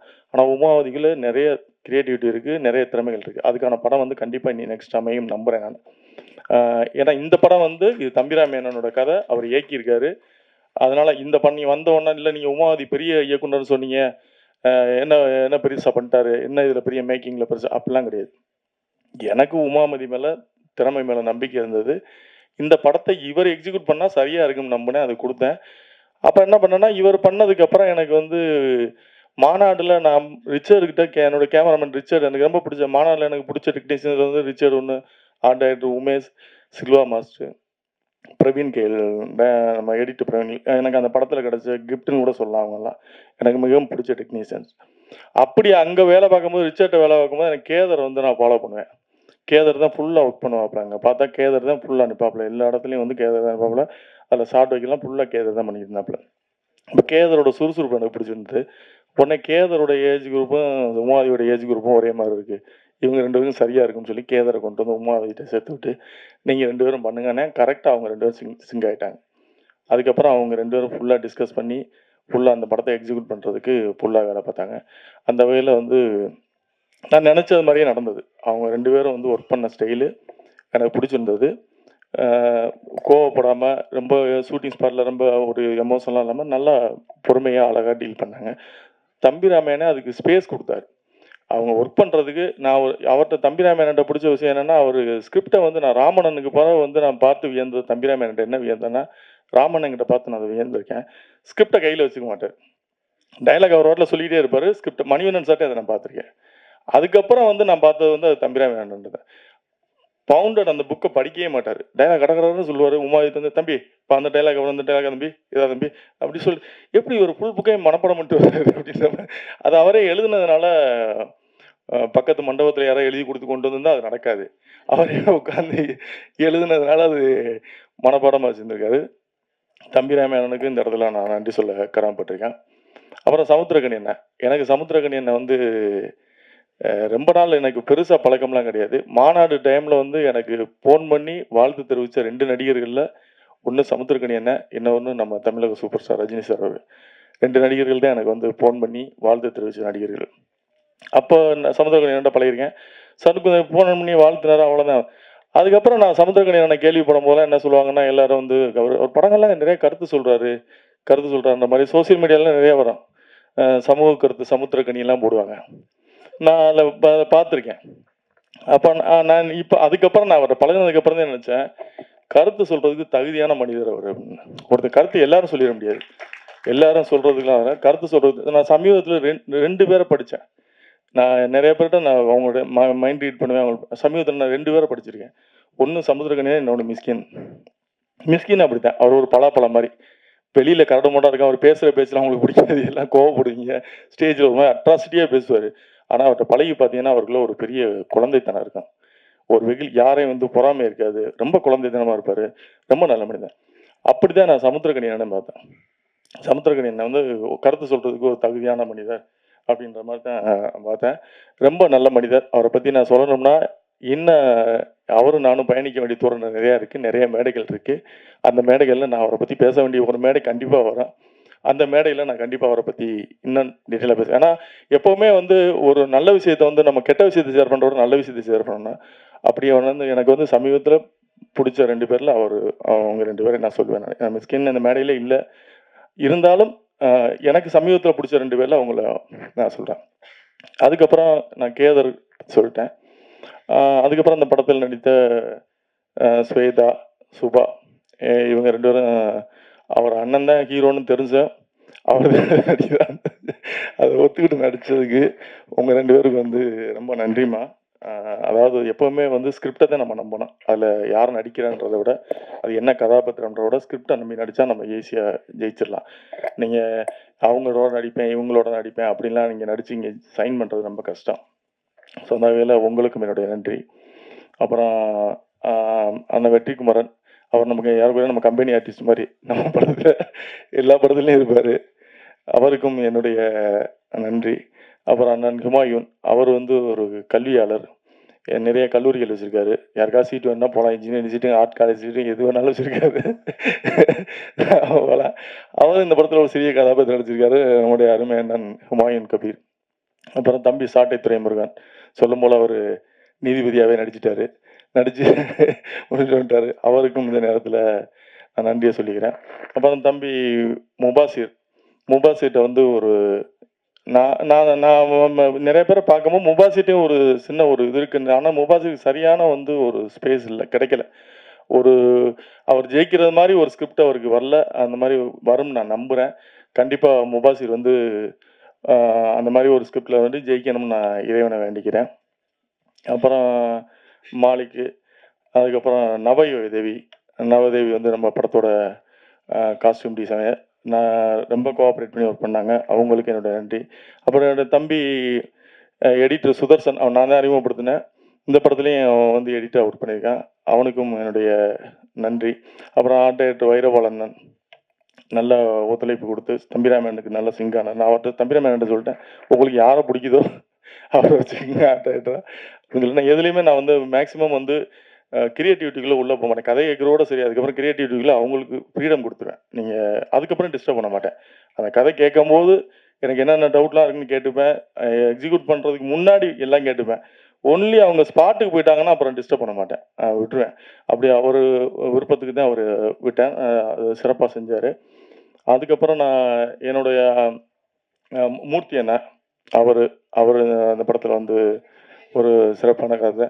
அப்புறம் அக்கா ஆண்டாள் பிரியதர்ஷினி, அவங்க வந்து நான் ஒரு புத்தக வெளியீட்டு விழாவில் அவங்க சொன்ன மாதிரி சந்தித்தேன். அப்போ சொன்னாங்க, நான் வந்து இந்த மாதிரி ஏதாவது இது கதாபாத்திரங்கள் தான் சொல்லுங்கள் தம்பின்னு. அப்போ அண்ணன் வந்து என்கிட்ட வந்து ஒரு நீதிபதி கேரக்டர் மீது ஒரு ஆளுமையான ஒரு கேரக்டர் தேவை அப்படின்னாரு. அவர் சொல்லும்போது நான் ஆண்டாள் பிரியதர்ஷினி அக்கா இருக்காங்க, அவங்கள வேணால் கேட்டு பார்க்கலாமா அப்படின்னேன். நம்பர் அனுப்புங்க தம்பி, நான் பேசுகிறேன், எனக்கும் தெரியும், நான் பேசுகிறேன்னாங்க. அப்புறம் நம்பர் அனுப்பிச்சி விட்டேன். அக்கா ஆண்டாள் பிரியதர்ஷினி அவளுக்கு நன்றி, வந்து சிறப்பாக செஞ்சு கொடுத்தீங்க, ரொம்ப நன்றி. அப்புறம் எங்கள் அண்ணன் பாலா நடிச்சிருக்காரு. அவர் கதாபாத்திரம் பெரிய கதாபாத்திரம், வானகரத்தில் கட் அவுட்லாம் வைக்கிறேன்னு இருக்காரு. நான் அவர் வரும்போது எனக்கு நண்பராக வந்தார். இப்போ தம்பிராமனுக்கு சொந்தமாயிட்டார் அவர். அதுக்கப்புறம் மாலைக்கு என்னோட அலுவலகத்தில் பணிபுரியக்கூடிய பிரவீன் ஆஃபீஸ் அட்மினாக இருக்கான்.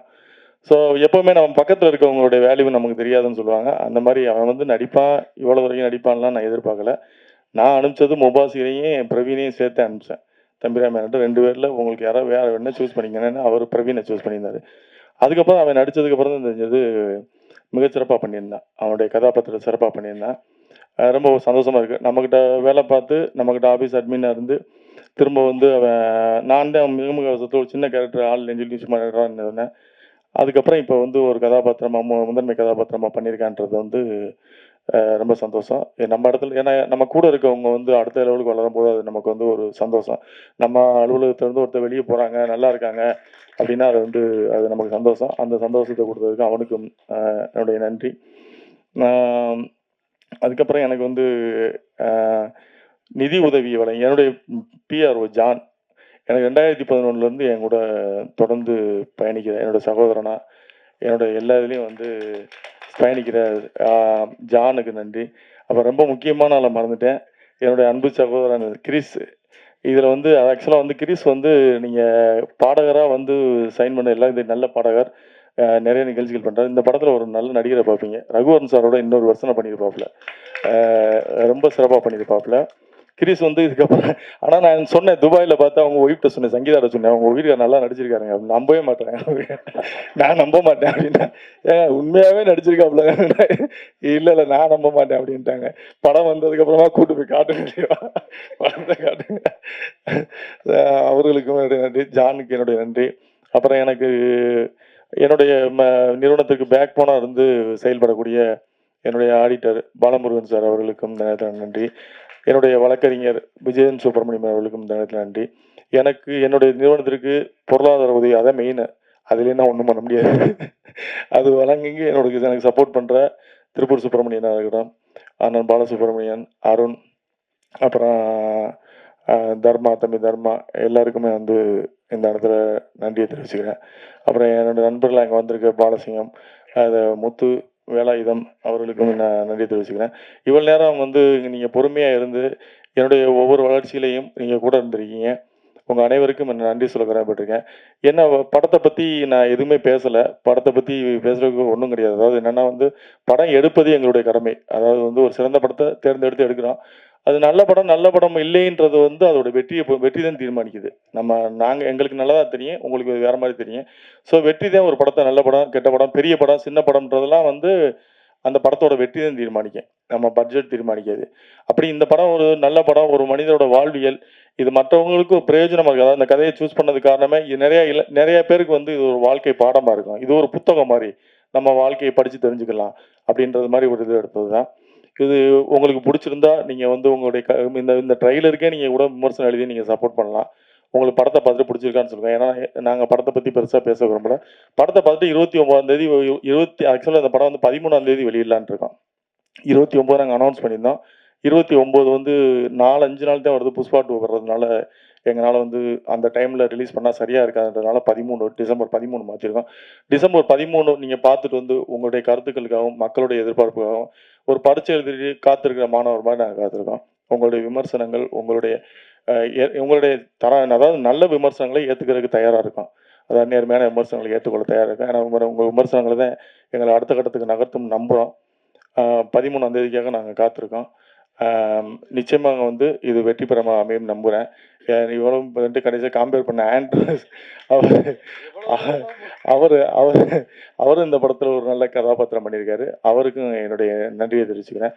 அப்புறம் என்னுடைய அலுவலகத்தில் பணியாற்றக்கூடிய இளையராஜா, ராஜேஷ், அப்புறம் கார்த்தி, அருண் கார்த்தி எல்லாருக்குமே நன்றி. யாராவது விட்டுருந்தா மன்னிச்சிருக்கா. தம்பிராம எனக்கு இந்த மாதிரி காலை போன சொல்லுங்க, நன்றி சொல்லிடுறேன். செல்வா என்னுடைய தயாரிப்பு செல்வா, ஜெகன் எல்லோருக்கும் ஒரு நன்றிகளை தெரிவிச்சுக்கிறேன். நன்றி, வணக்கம். ரொம்ப நன்றிண்ணே. பொதுவாகவே சொன்னது என்ன அப்படின்னா, ஒரு வெற்றி படம் அப்படிங்கிறது வந்து உங்கள் கைகளில் ஒப்படைக்கப்படுகிறது அப்படிங்கிற ஒரு அருமையான ஒரு விஷயத்த இந்த இருக்கணும். ஆமாண்ணே, அதில் போன கண்டிப்பாக கொடுத்துருவேண்ணே. ஒரு சின்ன பிள்ளைகிட்ட போய் நீ என்ன ஆகணும் அப்படின்னு கேட்டால் என்ன சொல்லும்? நான் டாக்டர் ஆகணும்னு சொல்லும். கொஞ்ச நாள் கழிச்சு அதே பிள்ளை இன்ஜினியர் ஆகணும்னு சொல்லும். அதே இன்னும் கொஞ்ச நாள் கழிச்சு ஒரு 13-14 வயசுல கேட்டால் அப்பா ஆகணும்னு சொல்லும். ஐ மீன் அப்பா மாதிரி ஆகணும் அப்படின்னு சொல்லுங்க. அப்படியே ஒரு 25 to 30 வயசுல கேட்டோம் அப்படின்னா அவங்க என்ன துறைக்கு நான் போகணும் அப்படிங்கிறத முடிவு பண்ணிடுவாங்க. நான் இந்த வேலையில இருக்கணும், இந்த ஊடகத்துறையில போகணும், இதுல பயணிக்கணும் அப்படின்னு சொல்லுவாங்க. அந்த மாதிரி கிட்டத்தட்ட 2003ல் உன்னை சரணடைந்தேன் அப்படின்னு சொல்லி சினிமா தான் என்னுடைய வாழ்க்கைன்னு சொல்லி சினிமாவிடம் தன்னுடைய வாழ்க்கையை ஒப்படைத்தவர். யார் அட்வைஸ் பண்ணாலும் கேட்பாங்க. கூட்டம் கொத்தா கலையும் எங்க அண்ணன் அட்வைஸ் பண்ணா தம்பிகள் மட்டுமில்ல, அப்பாக்கள் மட்டுமில்ல, அத்தனை பேரும் கேட்பார்கள். அப்படி எங்களது அன்பிற்கினிய அண்ணன் சமுத்திரக்கணியன் அவர்களை பேச அன்போடு அழைக்கிறேன். நல்லா இருக்கேன். நல்லா இருக்கீங்களா? இறைவனுக்கு நன்றி. நான் வினோத சித்தம் பண்ணிட்டு உங்ககிட்ட சொன்னது தான் திரும்ப சொல்கிறேன். காலம் நம்ம எதுக்கு வேணாலும் ஆசைப்படலாம். ஆனால் நமக்கு எப்போ தரணும், எந்த சூழ்நிலையில் அதை கொடுக்கணும்னு முடிவு பண்ணுறது காலம்தான். ஏன்னா கடந்த ஒரு வாரமாக பயணங்கள் இருக்கும்போது எல்லாமே ஃப்ளைட் லேட்டாகவே இருந்தது. இன்றைக்கி மட்டும்தான் நான் வேணுனேன், ஒன்றும் இல்லை. ஏன்னா காலதாமதம் ஆயிடக்கூடாது, சரியாக போயிடணும், சரியான நேரத்துக்கு போய் நிற்கணும் அப்படின்றதுக்காக வேணுனேன். இன்றைக்கி கரெக்ட் டைமில் எடுத்துட்டாங்க. ஒரு சில நேரத்தில் நம்ம போகும்போது எல்லா டிராஃபிக் லைட்டுமே வந்து க்ரீனில் இருக்கும். அது எல்லாமே காலம்தான், காலம் முடிவு பண்ணுறது தான். இதை நான் ரொம்ப நம்புகிறேன், இந்த நொடி வரைக்கும் நம்புகிறேன். ஏன்னா பல எதிர்பாராத அதிர்ச்சிகளையும் ஆச்சரியங்களையும் நமக்கு காலம் கொடுத்துக்கிட்டே இருக்கு. ரொம்ப சந்தோஷமாக இருக்குது இந்த நிகழ்வு. ஒரு இயக்குனருடைய 3 படைப்புகளை பார்த்தா போதும் அந்த இயக்குனருடைய கேரக்டர் தெரியும்னு சொல்லுவாங்க. அது இயக்குனருக்கு மட்டும் இல்லை, தயாரிப்பாளருக்கும் பொருந்தும்னு நான் நினைக்கிறேன். அப்படி தான் நான் என் தம்பி சுரேஷை பார்க்குறேன். அவர் எடுத்திருக்க திரைப்படங்களை எடுத்து பார்க்கும்போதே அவர் யாருன்னு நமக்கு தெரிஞ்சது. அவரோட பயணம் பண்ணணுன்னு ஒரு ஆசை வந்தது. அந்த மேடையில் தியாகு சாரை பார்த்தோன்னே இன்னும் கூடுதல் சந்தோஷம். யார் யாரோட சேரணும்னு ஒன்று இருக்குல்ல, ரொம்ப மகிழ்ச்சி சார், ரொம்ப சந்தோஷமாக இருக்கு. தம்பி வி ஹவுஸ் வந்து இந்த சினிமா இருக்கிற வரைக்கும் இருக்கும். ஒரு நல்ல படைப்பு எடுக்கணும் அப்படின்னா வி ஹவுஸ் போகலாம் அப்படின்ற ஒரு நம்பிக்கை வரும். ரொம்ப சந்தோஷமாக இருக்கு. அப்புறம் என் அண்ணன் தம்பிராம அண்ணன், அவரை பற்றி நான் சொல்லணுன்னா பேசிக்கிட்டே இருக்கலாம். எந்த கதை எழுதினாலும் என் அண்ணனை வச்சு தான் எழுதுவேன். நான் இப்போ கூட ஒரு கதை எழுதி முடித்தேன், அண்ணனை வச்சு தான் எழுதுவேன். நாங்கள் 2 பேரும் சந்திச்சோன்னா கதைகள் மட்டும்தான் பேசிக்கிட்டே இருப்போம். ஒரு 5 நிமிஷத்தில் நான் ஒரு கதை சொல்லுவேன், அப்புறம் அண்ணன் ஒரு கதை சொல்லுவாங்க. மாறி மாறி மாறி கதைகள் தான் போயிட்டே இருக்கும். அதில் இந்த சமூகத்துக்கு ஏதாவது ஒன்று சொல்லிடுவோம். ஏன்னா நமக்கு இவ்வளோ பெரிய இடத்த கொடுத்த சினிமா மூலமாக நாம் ஏதாவது ஒன்று சொல்லிடுவோன்னு சொல்லி முயற்சி பண்ணிட்டு இருக்கிறது தான். இப்போ ஆல்மோஸ்ட் ஒரு 10 படம் பண்ணோன்னே அப்படின்னு நான் பேச்சுக்கு சொன்னேன். இப்போ 5வது படைப்புக்கு வந்திருக்கோம். இன்னும் 5 படம் இருக்குது. அதற்கு மேலும் ஒரு ஆசை இருக்குது. அது நடக்கும்னு நம்புகிறேன். என் அண்ணன் கையை பிடிச்சிட்டு அப்படியே வந்துடுவேன். ஏன்னா எனக்கு அவ்வளோலாம் எனக்கு பெரிய அறிவாளியெல்லாம் கிடையாது.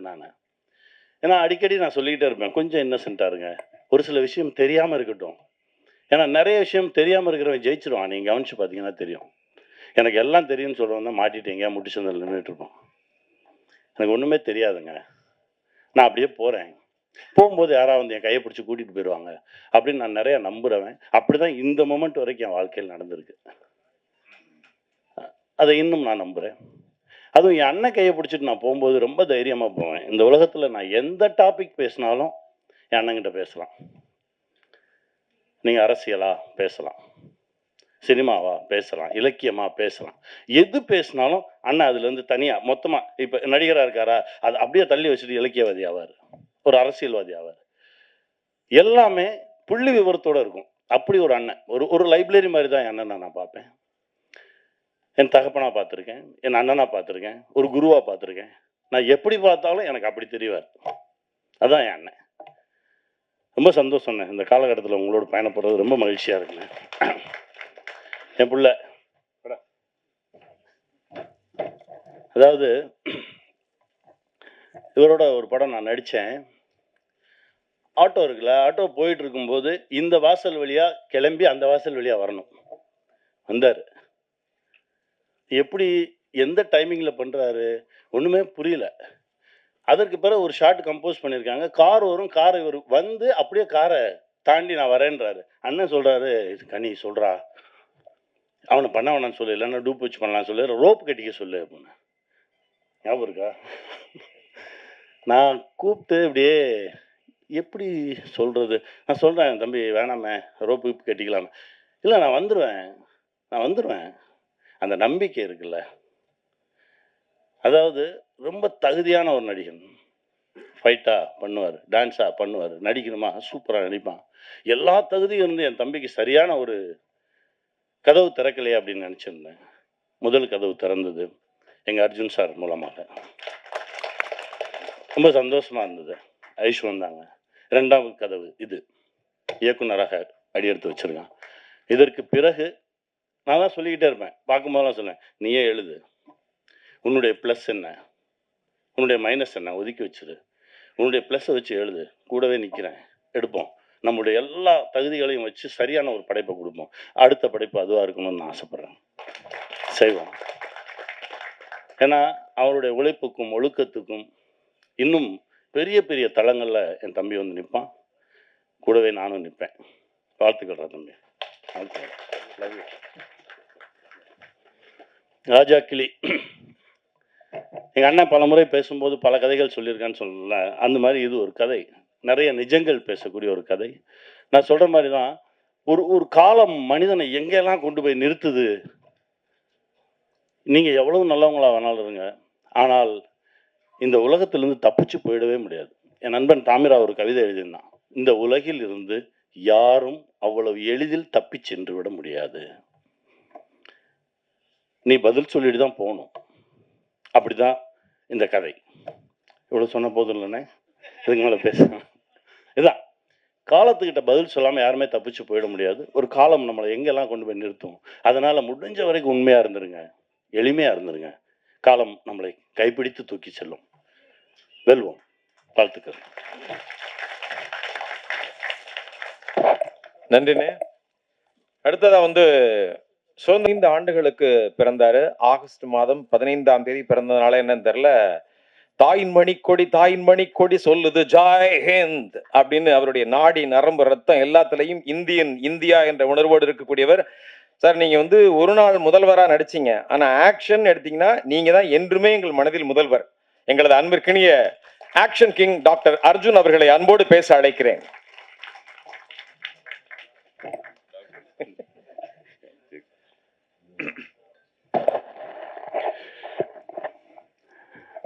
மதிப்பிற்குரிய எல்லா பத்திரிகையாளர்களுக்கும், மேடையில் அமர்ந்திருக்கும் எல்லா பெரியோர்களுக்கும், சத்யரோஜி தியாகராஜன் சார் அவர்களுக்கும், சமுத்திரகரணி சார் அவர்களுக்கும், டைரக்டர் ராஜ்கபூர் அவர்களுக்கும், தயாரிப்பாளர் சுரேஷ் காமாட்சி அவர்களுக்கும், அப்புறம் இந்த படத்தினுடைய கதாநாயகன் அண்ணன் ராமையா அவர்களுக்கும், அப்புறம் என்னுடைய டார்லிங் உமாபதி அவர்களுக்கும், அப்புறம் இந்த படத்தில் நடித்த எல்லா நடிகர்களுக்கும், தொழில்நுட்ப கலைஞர்களுக்கும் எல்லாருக்கும் என்னுடைய முதற்கண் வணக்கத்தை தெரிவிச்சுக்கிறேன்.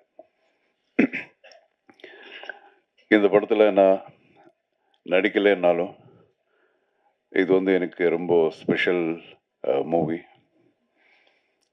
This is a family movie மாதிரி எனக்கு. ஏன்னா சம்பந்தி வந்து ஹீரோ, மாப்பிள்ளை வந்து director. So it's a very special movie for me. அப்புறம் ராமையா சார், நான் உங்களுக்காக கூட வந்தேன். உங்களுக்காக வரல நீங்கள் சொல்லாதீங்க, உங்களுக்காகவும் வந்தேன், எல்லாருக்காகவும் வந்தேன். அண்ட் நான் வந்து இதெல்லாம் பார்க்கல, என்னது ட்ரெய்லர் பார்க்கல, சாங்ஸ் பார்க்கல, எதுவும் பார்க்கல. இருந்தாலும் பக்கத்துல இருந்து சொன்னாங்க. அதுக்கப்புறம் எல்லாரும் பேசுறதெல்லாம் கேட்டல, இந்த ஆயில் போட்டு அப்படி போனதும். அப்புறம் ரொம்ப ஒரு ரொமான்டிக் சாங்கு, நான் கூட எந்த படத்துலையும் பண்ணலையா, அந்த மாதிரி எல்லாம் பண்ணியிருக்காரா ராமையா சார். இது ரொம்ப சரியில்லை சார் இது. ஸோ அப்புறம் இன்னொரு விஷயம் என்னென்னா, எத்தனை பேர் இங்கே இருக்கிற எல்லா ஆர்டிஸ்ட்டுங்க எல்லாரும் பேசும்போது அவங்களுடைய உணர்வுகள், அவங்களுடைய எக்ஸ்பீரியன்ஸஸ் எல்லாம் சொல்லிட்டு இருந்தாங்க. இதிலிருந்தே எனக்கு ஒரு படம் பார்த்த மாதிரி ஆச்சு. அவங்களுடைய அந்த ஒரு என்ன சொல்லுவாங்க, ஒரு டிட்டர்மினேஷன், அந்த கமிட்மெண்ட்டு, இதெல்லாம் என்னால் பார்க்க முடிஞ்சது. ஸோ நிச்சயமாக இங்கே எல்லாருக்கும் இருக்கிற மாதிரி எனக்கும் இப்போ அந்த படம் பார்க்கணுங்கிற ஒரு ஆவலாக இருக்க. அண்ட் வேறு என்ன சொல்கிறது, I wish everybody all that is best. அப்புறம் this is the first stage. நானும் என்னுடைய மாப்பிள்ளை இனிமேல் நிறைய பார்க்க போகிறீங்க. we are going to make many more movies in our combination. And பேசக்கூடாது, செஞ்சு காட்டணும். And thank you so much. And Kamatchi sir வந்து சொன்னாங்க, அவர் நல்ல ஆர்டிஸ்ட்டை பிக் பண்ணுறாரு, இஸ் காட் தட் விஷன்னு சொல்லிட்டு. இது வரைக்கும் என்ன வந்து புக் பண்ணல.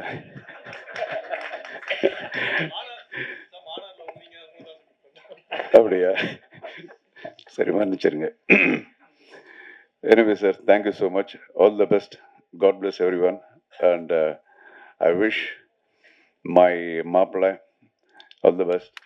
Many more movies, awards, rewards எல்லாம். அதே மாதிரி என்னுடைய ப்ரொடியூசர் காமாட்சி அவர்களுக்கும் இந்த படம் வந்து மிகப்பெரிய வெற்றிகரமான ஒரு படமாக அமையணும்னு சொல்லி நான் அந்த கடவுளை வேண்டிக்கிறேன். ஜெய்ஹிந்த். ஸோ எல்லாத்துக்கும் டைட்டில் கிடைச்சிருச்சு. அடுத்து ஆக்ஷன் கிங்கும் ஆக்ஷன் பிரின்ஸும் இணைந்து கலக்கும் அப்படின்னு ஒரு மேட்டரை போட்டு விட்டுருவோம் சார். ஆக்ஷன் கிங் மற்றும் ஆக்ஷன் பிரின்ஸ் இணைந்து கலக்கும். சகோதர சகோதரிகள், இதுவரை அவர்கள் இருந்ததற்காக இருகரம் கூப்பி உங்களை வணக்கத்தை தெரிவிச்சுக்கிறேன். அன்பு தம்பி ஹுமாயூன், வெற்றி குமரன், சாட்டை துரைமுருகன், ஆண்டாள் பிரியதர்சினி, இந்த படம் வெளிவந்த பிறகு பரபரப்பான ஒரு நாயகனாக உருவாக போகக்கூடிய கிரிஷ், அனைவருக்கும் மீண்டும் ஒரு நன்றியை தெரிவிச்சுக்கிறேன். நன்றி.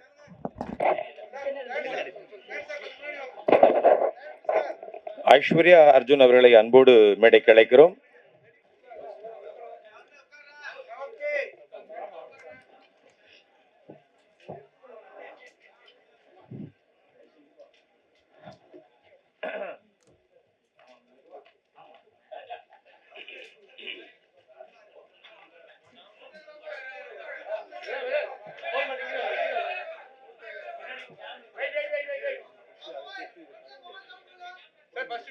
முதல்ல வீடியோக்கா?